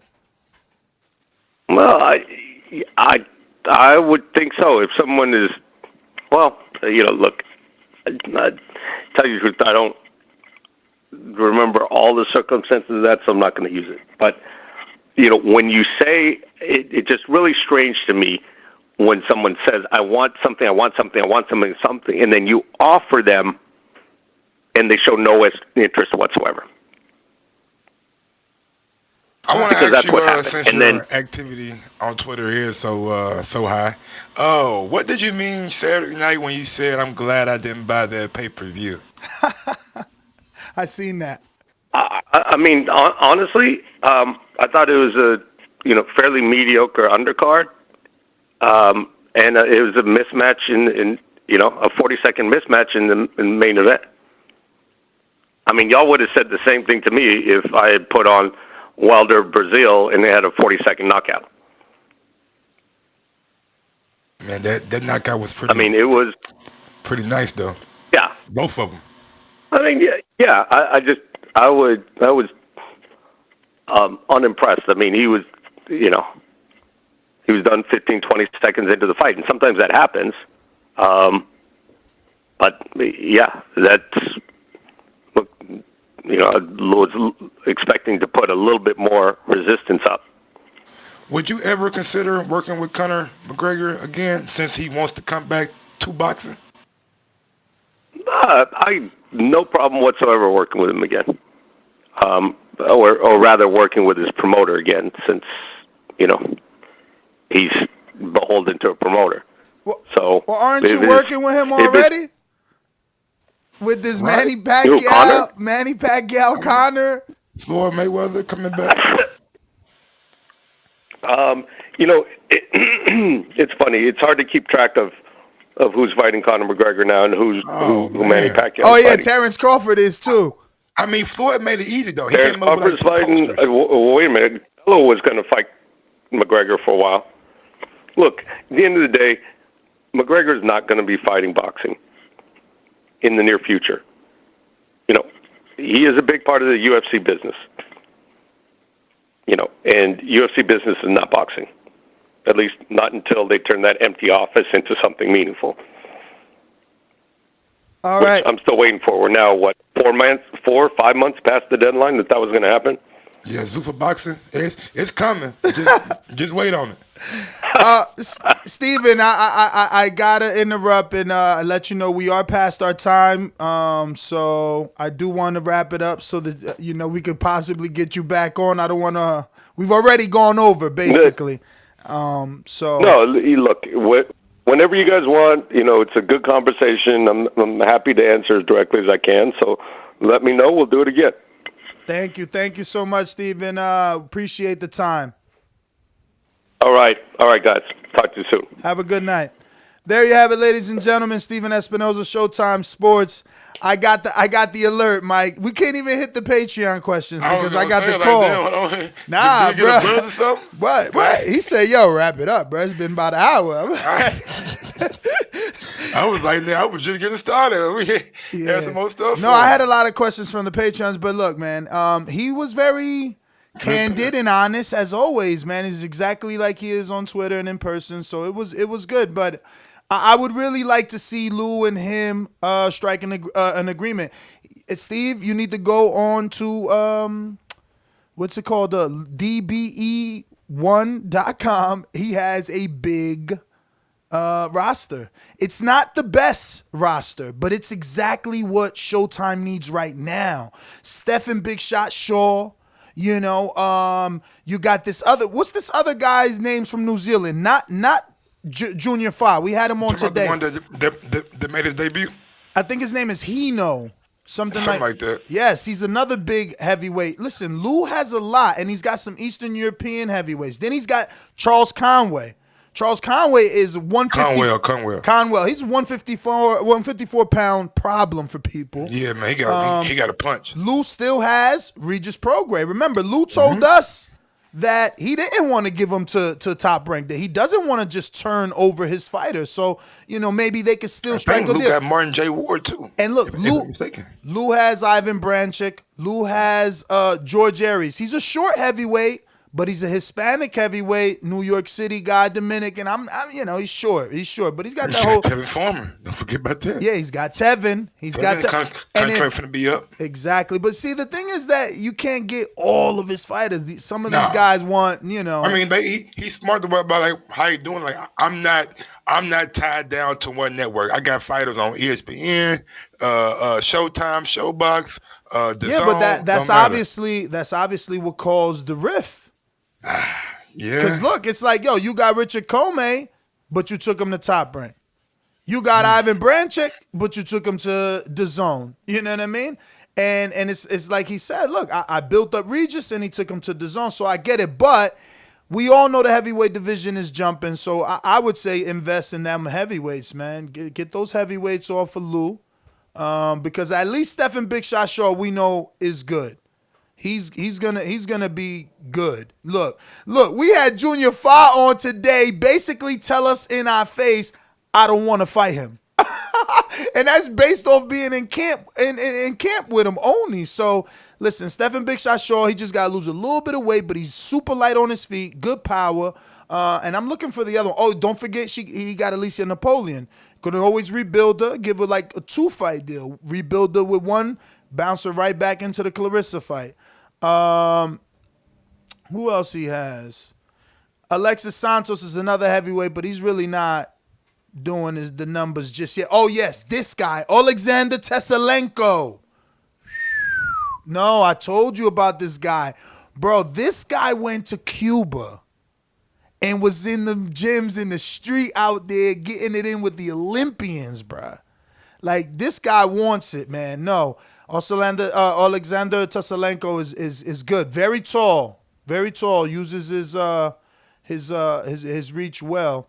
And I heard big things about Eric Walker. He's back in camp in Houston, man. Our very own JD. Lou still didn't take down Deontay Wilder. Come on, champ, chill. Man, I seen it today too. I was looking at Lou shit today. For some, I don't know why I went to the Bella Entertainment today. For some reason, but y'all saying, damn, he still got Deontay on that bitch. Mm-hmm. Yeah, man. Oh, and Raquel Miller, that's another. Great Yo, beast. listen, he could go to Lou and say, give me Raquel. She came with that IG post I see. I'm telling, she just hit me back. So I mean, just stopped the Mary Center. She hit me back. So pause. Play. No, but yeah, man. What's going on? Why you looking like you so befuddled, man? I'm trying to find this name here. He still got Kerman Lehagua. Yeah. My guy David Adams Neeson knocked his ass out twice. Yeah. Yeah. Man, he got some fighters that could be picked up, man. They're not getting the proper exposure on the networks that they with. So they should definitely be looked into. I would do Miller, Napoleon, Raquel Hell, Miller. we ain't asked him about fucking Shields and old girl. Would that be a fight that he would be interested in bringing to Showtime?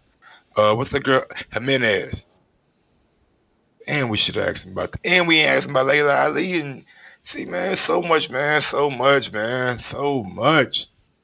I know the man's a busy man, you know what I'm saying? You gotta do, you know what I'm saying? We just with Kevin Durant. He did a little name drop on there. Hey, I just got done shooting a little podcast with Kevin Durant. No biggie. I'm like, look at him. Name dropping KD out here. Hopefully KD Achilles, you know what I'm saying, coming back well, and good to see him on the court next year. But man. Let's go ahead and open up the lines. We're gonna do a quick drive-by and wrap it up. Obviously, late one. DeBella got a stable, mostly journeyman. You obviously know nothing of boxing. Let me get to the sponsors. These calls are brought to you by El Camino Electrical Services, experts in electric vehicle charging stations. For consultations and turnkey installation, visit us at elcaminoelectricalservices.com. Remember to rate us 5 stars on iTunes. All right, we're going out to NO Mastermind. Talk to me. What up, NO?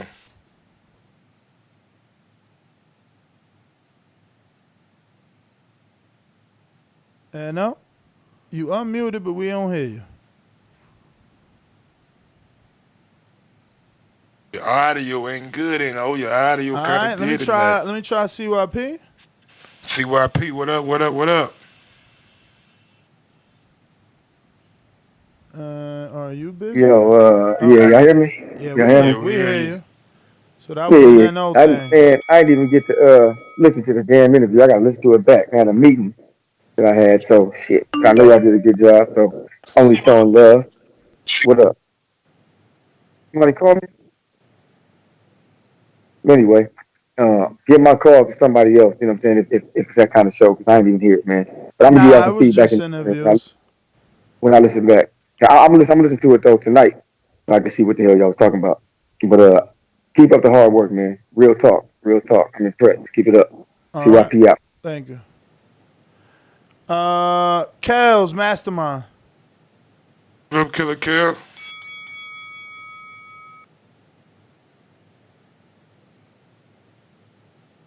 All right, just listening. Pat Beantown. Oh, actually, sorry, Pat. Steve in Chicago. Yeah, you guys hear me? Yes, sir. Yeah, just brainstorming real quick. After what he was saying to you, I don't know if you guys are aware that CBS has a sports network similar to FS1. If I was CBS, I'd pull boxing off Showtime and put it on that CBS sports channel. Just going by what he was saying. I'm not going to elaborate because I don't have a lot of time, but that's just my genuine opinion. Yeah, that CBS Sport Network channel comes, I think, in most cable packages. You know what I'm saying? It comes with the sports little premier package. So if you don't get that, then I don't think it's like a traditional channel that comes with the basic cable. You know what I'm saying? If you're only getting basic cable, but yeah, man, I don't know, man. CBS Sports Network. I mean, they've been around for a little bit, but it ain't like people are just going there for their sporting needs.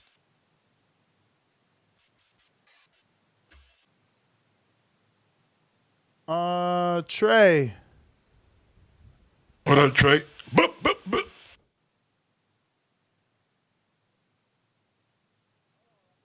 What's up? What's up? I know I sound a little bad. What's up? I'm here. I heard Canelo next fight was against Fujimoto at heavyweight, and I'm 5-0 in the after show. Bodied little Nick ass today. Bodied that dude. Y'all better ask somebody. And and I got Pulev against Joshua. I think Pulev gonna knock Joshua chinny ass out. Man, come on, That's my call. That's my call. Come on, we just seen Pulev fight right at Booker, man. Come on, can't you get right at Booker out the ring? He went 10 with Rydell. Rydell just got out of prison about a week ago. You know what I'm saying? And I'm just playing, of course, but Damn, he went 10 with right there. I'm just saying, man. Pull up ain't knocking Anthony Joshua out. All right, let me get to Pat Beantown. What up, Pat? That was a cool interview. That Steven Esperanza seemed like a real cool dude, and I think you guys will be happy to hear because Angel Garcia didn't end up showing up on the show. That I'm picking Ivan Redkach. You can put me down for it now. Peace out, y'all. Come on, Pat. Yo, actually, Angel called me while we was on with Steven. I should try and call him back, bro. Let me Hey, still put me down for Redkach, though. Still put me down for Redkach. It's mine, Fuck man. it. Don't give a damn Angel call back at night. Hey, I'm going with Ivan. Look at do. Go ahead, do your thing, man. Hey, but man. yeah, man. Look, I'm glad Steven came on, man. I know some of the things he said. Maybe, cause look, I know maybe he was mad about what happened with Regis and who's the other guy that he said Regis and damn, was somebody else that went somewhere else. But Regis had to fight in the WBSS tournament in Derevchenko.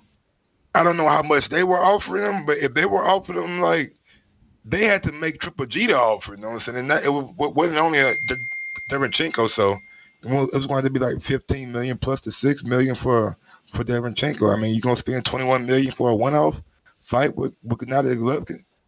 I mean, that in my opinion, that kind of didn't make that much sense. I wish I would have asked him to elaborate a little bit more, but you know what I'm saying? We were pressed for time. We were trying to get all the questions in. Well, we definitely ain't even talk about the fight card. Ain't Danny on this week? Man, we sure didn't talk about it. It's Yo, I too much. texted you that twice too. You ain't helped me, Bruh, I asked about the ratings. Like, what's up with the rating from? And he's like, no, man, we ain't do 600,000 Clarissa. So I had to look it up. Yeah, they only did like 410. It was Clarissa and Hannah Gabriel. So my bad, y'all. Vito. Malaysia. What up, Vito? Yeah, what up, Mike? What up, Ness? Damn, you guys had some fun. Like, I can tell that this is the first interview that I've seen you guys having so much fun, you know, and that's good. That was a good interview. Like, really, I'm pretty sure that the next time Espinoza tries to come on here, he'll probably have list of questions he'll be comfortable to ask because you guys had him on the ropes and he wasn't comfortable at all. But it was a good show, and you can tell that if you listen to the show again, you can tell that Espinoza was lying about some stuff. There, you even had some questions where he was mumbling. You know, he didn't have a question for answer for them. So, but it was a good show. I really enjoyed this. Thanks, guys. Ness came with that haymaker. What about Adonis Stevenson? Y'all after him to be wow. You know what? I ain't really fresh on that topic right now. It happened so long ago.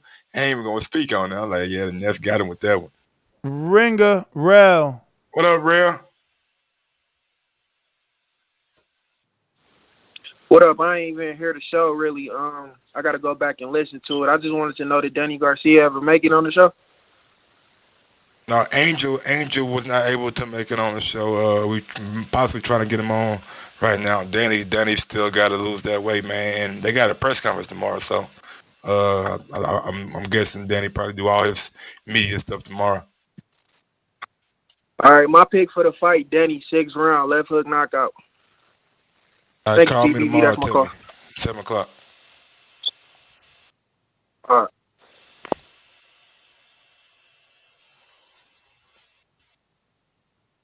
I know this number, man. Is that Stone Bone? Might be Stone Bone. Big ups to my guy Stone Bone, man. Stone Bone? What up? Yeah. Yeah, this is me. What up? The realest nigga in Colorado. Yeah, man, my bad. I was sitting here. I couldn't find my other phone that I'll be Skyping on. I'm sitting here feeding my son sweet potatoes, man.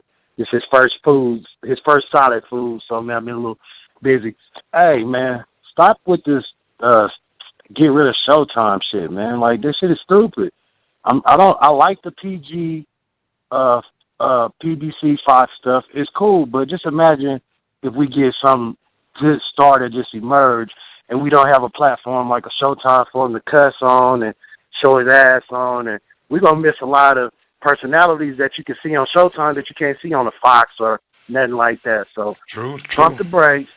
Keep doing what you're doing, Steven, and man, hopefully he can figure out something for Boots, man, because I don't know if Cameron Duncan gonna send him to PBC, and I'm pretty sure they can get him a couple fights at least over there. So hopefully they can get him something good. And he don't want that Bud Smoke yet, man. He about 2 years out from that already. I'll catch y'all tomorrow. I gotta ask Mr. Espinosa next time why they ain't showing Brandon Lee. You know what I'm saying? Friday night, I was looking forward to seeing Brandon Lee. That boy said next time. What you talking about? Yo! It's cold. Nah, man. It's hard out here for a pimp. Man, that movie right there, boy, that's a legendary movie right there, man. Terrence Howard, man, great actor, man. Yeah, Killer Sweden. Dun, what up, Killer? Dun, dun, dun, dun, dun, dun. Mr. Sarcasm. Killer just listening. Okay. No, what's up, guys? What's up, guys? I'm here. Oh, what up? I'm here. I'll be back. Who said Mr. Sarcasm, yo? Mike did. The one and only. Mike, my number one enemy in life, apparently, you know. Yeah, man.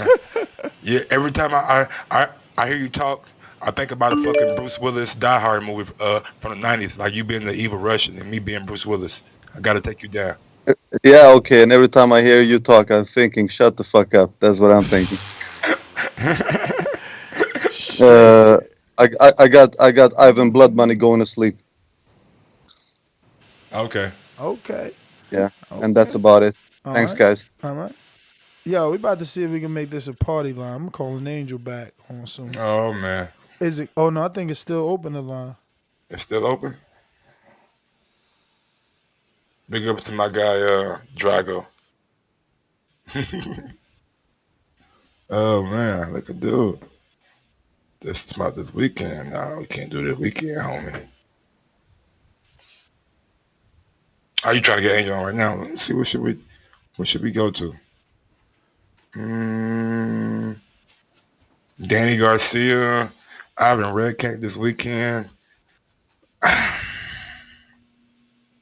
don't know why Pat in Beantown pick Ivan. I think some guys just want to get on there and get on the edge and like talk about this shit. Like, hey, I was here first. Nah, bruh.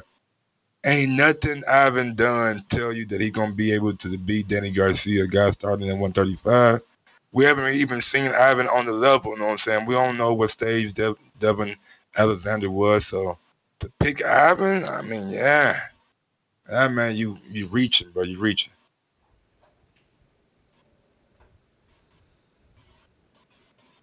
Yeah. Let me see. What could we play for my man Angel, man? I had so many Angel Garcia sound beats. You gotta drop that Jose. I know, right? Popping all this champagne, popping all that rosé, getting money like Jose, chain code, Norway, 41. Angel Garcia, man, thank you first and foremost for taking out the time to come on the show, talk a little bit of boxing with us. I know it's late. Happy New Year. How are you, brother? Good, brother. How you doing? I'm good, man. It's been a minute, man. It's been a minute. Thank you. So tell us, man. Yeah, brother. Mr. Garcia. Can you hear me? Yeah, we hear you good. We hear you good. My co-host wants a bird call. Okay, you want the bird, man? So talk to me, man. How's Danny doing, brother? How's he looking? Yeah, he's great, bro. He had a great camp. You know what I mean? No injuries. Everything went perfect. Sparring went perfect. He's right now like 150 right now, walking around, looking strong. So we ready to go, man. Like 2 more days, he weigh in, and it's showtime. How do you make sure Danny doesn't have a hiccup? Like we seen Julian Williams this past weekend upset. How do you make sure that Danny's not overlooking Ivan Redkach? Well, we're not going to overlook nobody. You never do that. You never underestimate nobody. You know, you got to take everybody very seriously because in this game, you can't underestimate nobody. You can't just look at somebody and say, oh, he's easy. It's never easy. Whenever you got to fight for something, it's hard work. I know Danny's ready. We're not going to underestimate nobody. You know what I'm saying? I know what Danny could do. I know, it's going to be a good fight at the end of the day, but I know Danny's talent. I know he's very talented. He's going to go out there and prove to the world he's one of the best welterweights in the world right now.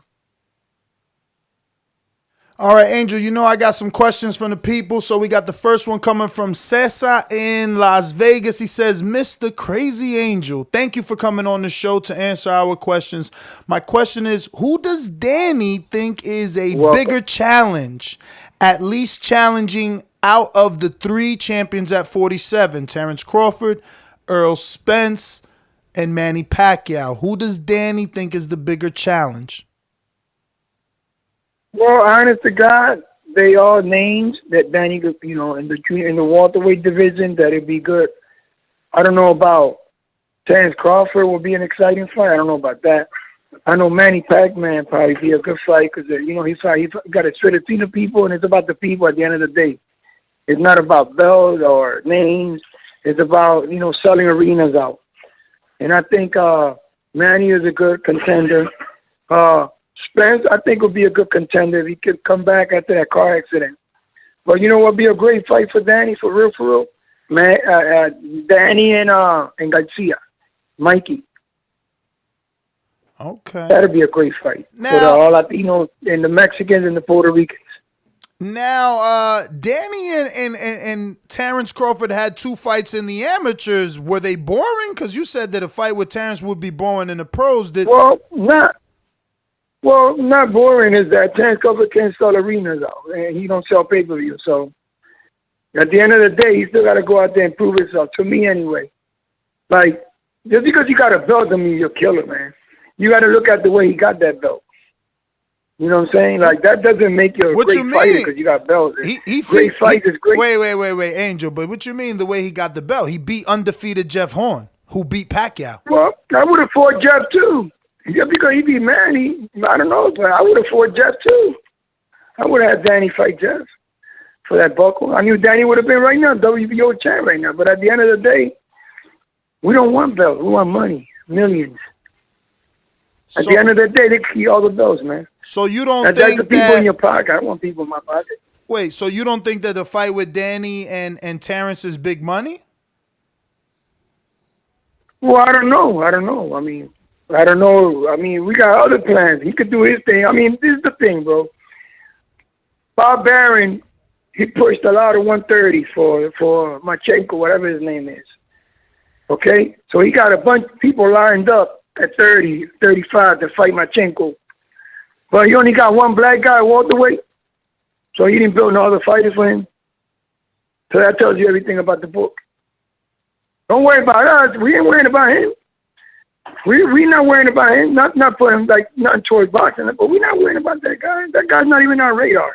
But y'all are. Why should we worry about him, bro? Kind of, you guys are. I mean, you guys have been feuding now since 2014, really since the amateurs, because it's 1-1 apiece. But since 2014, it's been back and forth. Yeah, Terrence says something, Danny says something, you say something. Terrence says, I beat him. Danny says, I beat him. Terrence says, you know, I could beat you now. Danny says, you ain't done nothing. Yeah, but listen, bro. You got to look at his last performance. You think he could beat Danny? Oh, listen, it's a matter of time somebody going to ice him. Wait, but why not Danny? It's a matter of time I can see it, bro. Why not Danny? Well, the thing is this, but yeah, well, I mean, listen. Anything is possible. Money talk, bullshit walks. At the end of the day, the offer got to be right. All right, so let's talk about that first offer. We ain't doing it. Let's talk about that first offer, because Bob Arum says he sent you $3 million offer. Listen, bro. If he did, we have more than that in the bank. Danny makes $1 million something in a year without working, just in the stock market. Just sitting home reading the paper. So he makes that on the stock market. All right. yearly. So what about this why question? Would you take that? Like, What about this question? He got more than that in the bank. What about this question? Because it ain't about money when you the mandatory challenger. When you the mandatory, you go in there, you get a You gotta understand. The mandatory came now. Now it came because of the politics. Now we just got ranked in the WBO just now, like not even 2 months, not even a month ago. And the thing is this, bro, the money got to be right. Like I said, he can get it, and I bet you Danny ice him. And then what they're gonna say?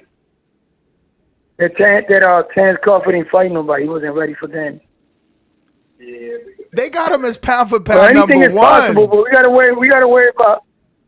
worry about this red card Saturday. First of all. But who's gonna say that? Who's gonna say that, Angel? When they got this guy ranked at number one pound for pound.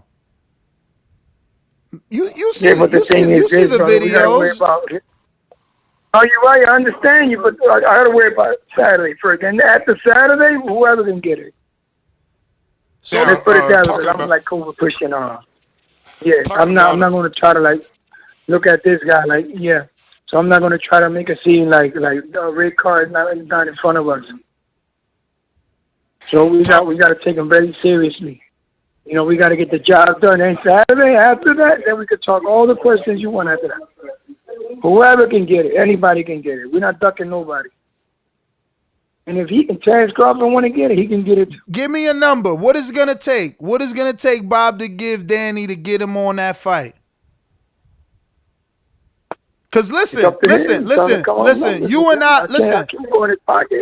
and I both know a closed mouth don't get fed. You got Mikey Garcia, who you just said you want your son to fight. But I cannot. But Mikey just got $7 million to fight Jesse Vargas. So all I'm saying, si tú no hablas, ain't nobody going to know what you want. No, you're right, but I can tell you that after Saturday because I don't want to overlook nobody. So I'm not going to sit here and talk about money with Terence Crawford when we got to fight Saturday. So I want to answer that question for you after Saturday. You call me up. All right. We got another one coming from. I'm going to give you the answer directly. Speaking on Saturday night, how important was it to get a southpaw fighter with the prospect of possibly fighting Errol Spence or Manny Pacquiao next? Well, you know, we did this because if that's going to be the situation after Saturday, then it makes sense to fight a southpaw. Why should we fight a right-handed? Half of these guys are southpaw. Like all like three guys that you just mentioned are southpaw. You know what I'm saying? So it makes sense. Because we're not going to fight a right-handed if you're talking the top guns are southpaws. You know, Danny's pretty good with that. Danny can fight southpaws very well. You know, he did in the amateur and the USA Championship 4 or 5 times, 5 different southpaws. He's very good at it. You know, he can really get the job done. You know, with that was a good fight. Guerrero was another good fight, southpaw. And then Saturday, we're going to do his thing. He's going to go out there, prove to the world he's one of the top guns, 147 welterweight in the world. And then after that, we could talk whoever. We're not ducking, no. We're going to get to what the people want, but also got to be fair. We're not going to just do it just to do it. Like, you know what I'm saying? We're not in this game.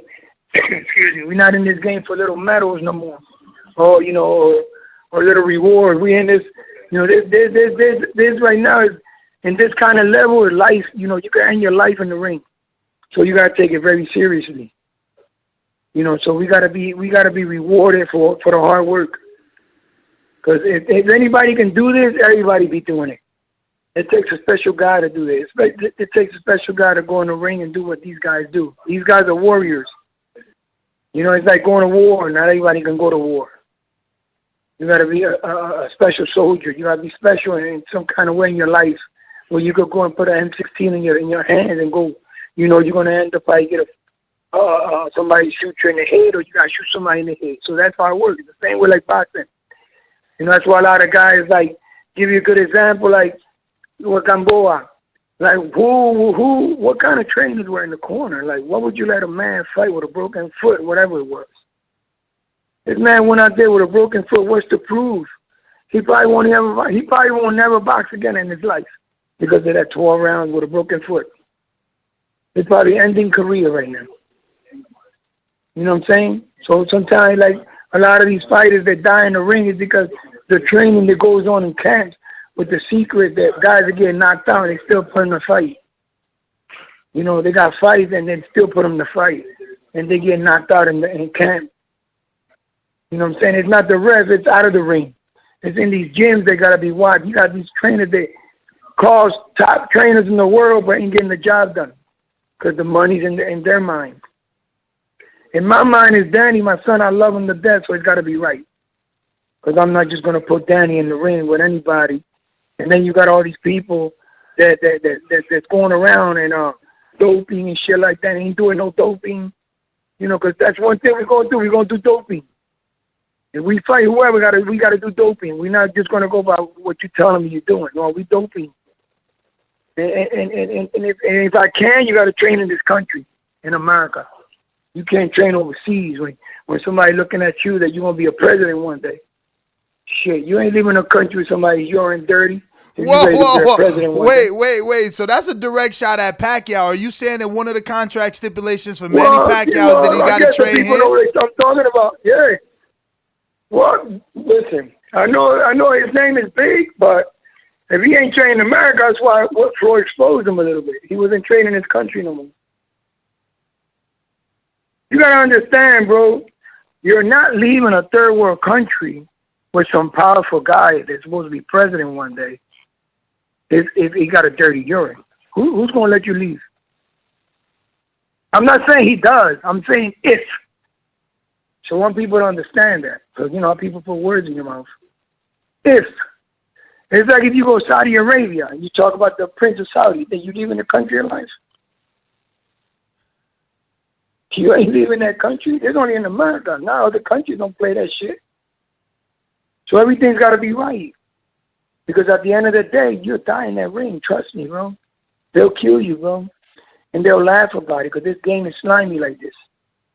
You know what I'm saying? It's the people behind the scenes, the ones you don't see. You know, the ones that, listen, that's why PBC took all that people coming out with the fighters, rappers, singing in the ring and all that. Because the next day, people were talking about the rappers. They weren't talking about the fighters. So the celebrity was a rapper that was coming out with the fighters, bringing them songs. So they were the celebrities. So the fighters weren't talking about the next day about the fight. They were talking about the guys that brought them out singing. That's why PBC did what they did. So now that's what they all focus on, fighters. They the stars. At the end of the day, I know my job. My job is to be a trainer. And I know Danny is the star, not me. That's what separates me and Danny from a lot of fathers and fighters and fathers, sons and fathers. I mean, because I know how to separate myself from Danny. He's the star, not me. I'm just a mascot. Crazy engine, man. Why do you think that Mikey Garcia would be such a good fight for Danny Garcia? Huh? I said, why do you think Mikey Garcia would be such a good fight for Danny Garcia? Since the last time we seen Mikey at 147 against Errol, it was people to run. You know what I'm saying? It would be a good fight towards the Mexican, the Puerto Rican rival. That kind of a fight towards the Mexican people, rival against the Puerto Rican in the boxing world. Because that's a rival that comes from years and years ago. Every time a Puerto Rican and the Mexican get in the ring, they get it in. And the people love it. The Mexican people love it. The Puerto Rican people love it. But you said Terrence got to prove something at 147. What has Mikey proved at 147? I can't hear you. I have to hear you now. What was it again? You said earlier that Terrence Crawford, in your opinion, has to prove something at 147. But what has Mikey Garcia proven at 147? He didn't win a round against Errol Spence. No, you're right, but at the end of the day, Mikey's a bigger name. Believe it or not. He's a bigger name than Terrence Crawford. Mikey and Spence put like 60,000 people at the Dollars. At the Cowboy Stadium. That's a lot of people, man. 50,000, 60,000 people for a boxing match. You only see that in Europe. You know what I mean? Europeans pack it up like that. America just had 15,000. In Florida, he puts when he fought at the MGM, 15,000 people. Same thing, I guess. He just sold a lot of pay-per-view. Angel, that's what I'm talking about. As a businessman, yeah. Nah, I'm sorry. I didn't mean to cut you off. Go ahead. No, you good. Go ahead. Nah, I was just gonna go to the next question from the people. We got Ryan. It's kind of on subject. Ryan Dempsey says, was there any contracts made or signed for Danny to fight Errol Spence later this year before Errol had his car accident? No, well, it was supposed to be January 25th, but there was no contract. None was signed that he had the car accident. Remember when he fought and Danny walked in the ring? Remember they had him, and then they say yeah to each other, and then he had the car accident that following week. So there was no contract. It never got that far. So it was all talk at the moment. It was supposed to happen though. Right now, that was the date. So we can't sit and wait. You know what I mean? We got to do what we got to do. And there's no contract. For him, I hope he covers. There's no contract in place now if Danny wins? It never got. Well, there's still no contract, but I don't know if he's gonna be ready, bro. Like, you gotta understand, he had a major car accident. Like, I don't care what people say. If you fly your car 100 miles per hour and you hit your face in the floor, you got major damages, brother.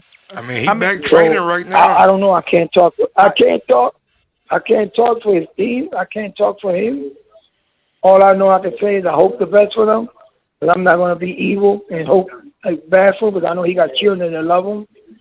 You know, I hope he makes the right decision. And if he comes back, he comes back. If it's not, we just moving on. It's okay. Would you look at it as 90 seconds? Would you look at it as an advantage if they offered Danny that fight in June? Would you look at it like, yeah, Danny, let's jump on it. He coming straight off the accident. Well, I'm gonna look at an advantage, but that's up to the team if they think he's, you know, the doctors are clearing him. So me personally, if that happened to somebody I knew and I love, I would say, bro, take 2 years off. Go ahead, enjoy your family, take time off, relax. It's okay. Everything's gonna be okay. So I can't talk for them. So, you know, if the doctor clears them and the team's willing to do what they got to do, it's not our fault. It's not our fault. Do you want it for Danny next? But do you want it for Danny next? Politics aside, doctors aside, did you see something in that Sean Porter fight that makes you... Because, like, Danny had to see something. Why all of a sudden he jumped in the ring? Yeah, well, that's not the thing. The thing is, if you call the best in the world, that's who you want to fight.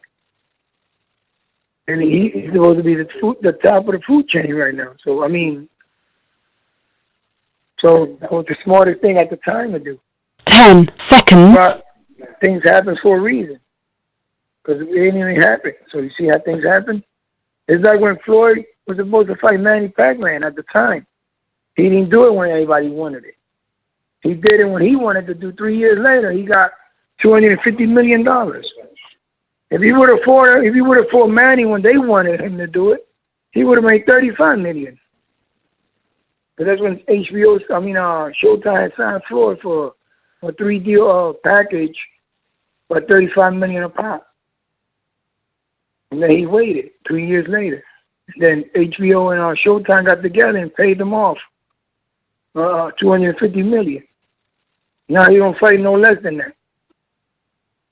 So that tells you right there, like, things happen for a reason. Everything has its moment. It's like dominoes. When you play dominoes, everybody gets their turn. You know what I mean? But if I'm counting your features, I'm gonna win. All right, we got the next one from Steven Chicago. He says, do you and Danny recognize the WBO title? Yeah, we respect part of the boxing world. WBO, WBC. with WBC, WBO, IBF, WBA, and IBO, ain't it? That's another title too that people don't recognize. Look at Angel 5 putting titles respect out on the IBO, baby. I like that. I like Oh that. yeah, I mean, yeah, it's a title. It's a world title, but nobody recognizes it. You know what I'm saying? You got that kid fighting this weekend with Danny's card from Philadelphia. Stephen Fulton. He's the IBO champion. Yep, Stephen Fulton. Yeah, Fulton. They don't even recognize him as a champion. They call him up like a regular guy. Yeah. I said, yo, you got to fix that. I said, when you go up there, you got to tell who you are, champ of the world. Definitely. You know what I'm saying? I said, why are they not giving him respect? Like we get the president of the IBO on here regularly, man. Oh, you do? Yeah, yeah. Where they from? Europe? Nah, he's actually from South Florida. Okay. Oh, so but they just got a lot. Politics, they treat his title like that. Nah, he knows he's like the stepchild of the sanctioning bodies. He knows it. But I got another one coming for you from Earthquake that says, "Hey Angel, you and your son have stated numerous times how smart you guys have been out of the ring, setting up life after boxing. How long do you expect Danny to keep fighting?" Well, the thing is, when you start, I learned this from Danny. He says when you start talking retirement, that means it's time to hang up. So we're not talking retirement yet. Because when you start thinking retirement, that means you're not fighting no more. So we're not yet. Danny's still young. He's only 31. He just turned 31. He's still young. This is prime time right now. And real quick, speaking on outside of the ring, I think I heard that Danny was doing medical cannabis. If so, how is that business going for Danny? Damn, he opened something up in Delaware? Well, no. We tried it, but we got they didn't approve it in Philadelphia. It was medical. It was medical marijuana. So they gave out 25 licenses, but we missed by 1 point. So that's out the door. Gotta get it in the next state, baby. New Jersey gonna be doing it pretty soon. We already medical in New Jersey. Oh yeah, they got it in Jersey now? Yeah, it's medical, but it's not recreational. Oh, okay. So it's medical. Uh-huh. All right, so we got another question, but it's... I barely can hear you. Really? I can hear you now. No, I can hear you now. Okay. The next question is from Decatur, Georgia, Lidge Low, but you've already answered this, but I want to give him a shout out. He says, what is the dollar amount that Danny wants to fight Bud? You said you can't talk about dollars till after the fight. Ruin the 504 New Orleans says, you said that Spence wasn't a killer, hasn't been tested, and hasn't been pampered up to this point. What is Danny's best win at 147? In the past or in the future? You talking about the win for Danny in the past? Nah, what's Danny's best win? Huh? He's saying what's Danny's best win at 147? Danny, well, I'm losing you a little bit. Your voice going in and out. It's probably because I'm in the hotel in New York. Hold on. Oh, you guys already in New York? Say it again, my fault, brother. Yeah, he said, what do you consider? Yeah, we're already in the hotel. You know how it is? You hear me? Yeah, I can hear you. Yeah, so he said, what do you consider Danny's biggest win at 147? At the time and in the past, I consider one of Danny's biggest wins, besides welterweight. The junior welterweight was Matisse was at the time making a lot of noise. In the welterweight division, since Danny turned welterweight, who he fought for Guerrero was a good fight. But honest to God, I don't know. To me, they were all good fights. But everybody's different. Everybody, I look at every fight Danny has a great fight to me. I don't have to have like certain people, certain fighters to give Danny credit. I'm gonna give him credit for whoever we fight. You know, because at the end of the day, you can't, like I said, you can't underestimate nobody. So to me, they've all been great fights at welterweight, all of them. All right, the next one. Hello? Yep, you hear me? Yeah. You got time? We got a few more. I know it's getting late. All right, give me a couple more. All right. Yeah, it's good. Where you at, New York, too? I'm in Jersey. Oh, okay. Where at? Union. Oh, okay. All right, so we got CYP. Man, these are some tough questions, Angel. CYP in California. Yeah. That's cool. If you could redo Danny's Puerto Rican debut versus Herrera to erase the controversy, would you? Yeah. Not really, because at the end of the day, we still had a victory, but then it just was an awkward night. That shit was awkward all through them. In Puerto Rico, they had people in the locker rooms. It was weird. Like, it was awkward, bro. Like, there was no privacy. Like, it was an awkward night. Like, very awkward. Everything was, like, awkward. So, I guess the Stars, if you believe in Zodiac signs, the Stars weren't with us. But he still did his thing. But if I take it back, no, it don't matter. It's the past, brother. You can't lick the past. You go towards the future. So we can have another fight in Puerto Rico? Yes. And we could change it, have a great fight. That was a great fight. I mean, it was an awkward fight. A lot of people thought that Guerrero pulled it off with a jab, but you don't beat a champ with a jab, and you gotta knock him out. You gotta beat him the fuck up. Like, excuse the words. Nah, you know it's all good over here. Can I talk dirty or here? Of course. You on radio? Okay. All right, so we got Jordan Baker in Florida just sending love to you and Danny. And then we have Dominic in Seattle that says, hey there, this is Mr. PBC here. So I want to get your opinion. Bob Arum wants to put together Terrence Crawford versus Conor McGregor. Does that sound interesting to you? Who wins? Well, the thing is, man, MMA, McGregor, he showed you what he could do in the boxing world. It's a totally different page. When you do MMA, these guys go out there for 5 rounds, 3-minute rounds, right? Huh? In championship rounds, it's 5 3-minute rounds, but regular fights is 3 5-minute rounds. Yeah, but the thing is, they go out there and when they tired, they go to the ground. Yep. In boxing, you can't take nobody to the ground. That's the difference. So McGregor and coming back to the boxing world, it'll probably be exciting for the MMA fans. You know, he probably pack it up. But would it be worth it to the boxing fans? I don't think so. But they said it'll be 1-on-1. One in the boxing ring and one in the octagon.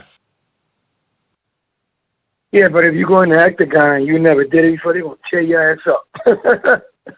So McGregor going to beat the shit out of you. He going to twist your elbow around your neck. I will never do that. If you ain't never did MMA and you never did it when you was a child, you don't know the meaning, how to throw a side kick and all that. I wouldn't go in a cage with somebody that does ground and does MMA and been doing it all his life. He's going to take out your tongue out your butt somewhere. He's going to beat the shit out of you. I don't care who you are. If you don't knock him out, he's going to take you down. He's going to put them elbows in your face. He's going to put that knee in your chest. That shit is brutal, man. I give them guys credit. I wouldn't want to mess with them. All right, we got the next one from right here in New Jersey. Mad Bent says, we miss you at the press conferences, Angel. When we getting you back to letting the boxing world know the truth? Yeah, but the thing is not. It wasn't me. It was that when we had the Thurman fight in New York City, and that shit, the PBC took it. They took me off the mic. Well, they took all the coaches off the mic. So I don't know if we have a fight with somebody else and put me back on it, but I would love to go back on it.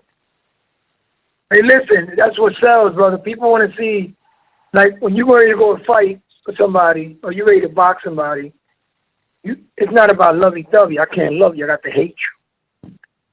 Then I'm going to get in your head mentally. That's part of the game. So, that's what they want. Then we got to, just hold on as long as we can, and then we're going to get back on it. For sure. We got the next one coming all the way from Sweden. Killer is just, I guess it's a question and a statement. He says, Angelito, where the bricks at? Yeah. Yeah, he's from Sweden, too. Yo, time to come get him. Oh, that's funny. That was funny. Oh, man. That shit was funny as shit.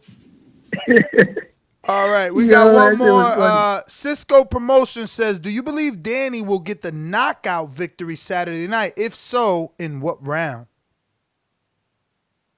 Yeah, Danny's a late starter a little bit, so he warms up. But if he catch you early, if he catch you early, it's lights out. But I say 4th, 5th round, he's knocking him out. If he's standing there and start taking some leather, and he's trying to suck up this leather, Danny's leather, but he's hitting hard as hell right now. He's hitting very hard right now. All right. Let me see. I think you answered. Yep, you answered this one. Just give a shout out to Rod and 870. Says, if the WBO makes Danny the mandatory and Crawford, yep, you already answered that. 7 in Cali. We can do it. Listen, we can do it. If they want it, people want it, and then everything is settled right, and we can sit down and talk, anything is possible. Well, let me tell you what he said though, because this is interesting. The last part, he says basically, if the WBO makes Danny the mandatory for Crawford, will you take that fight next, or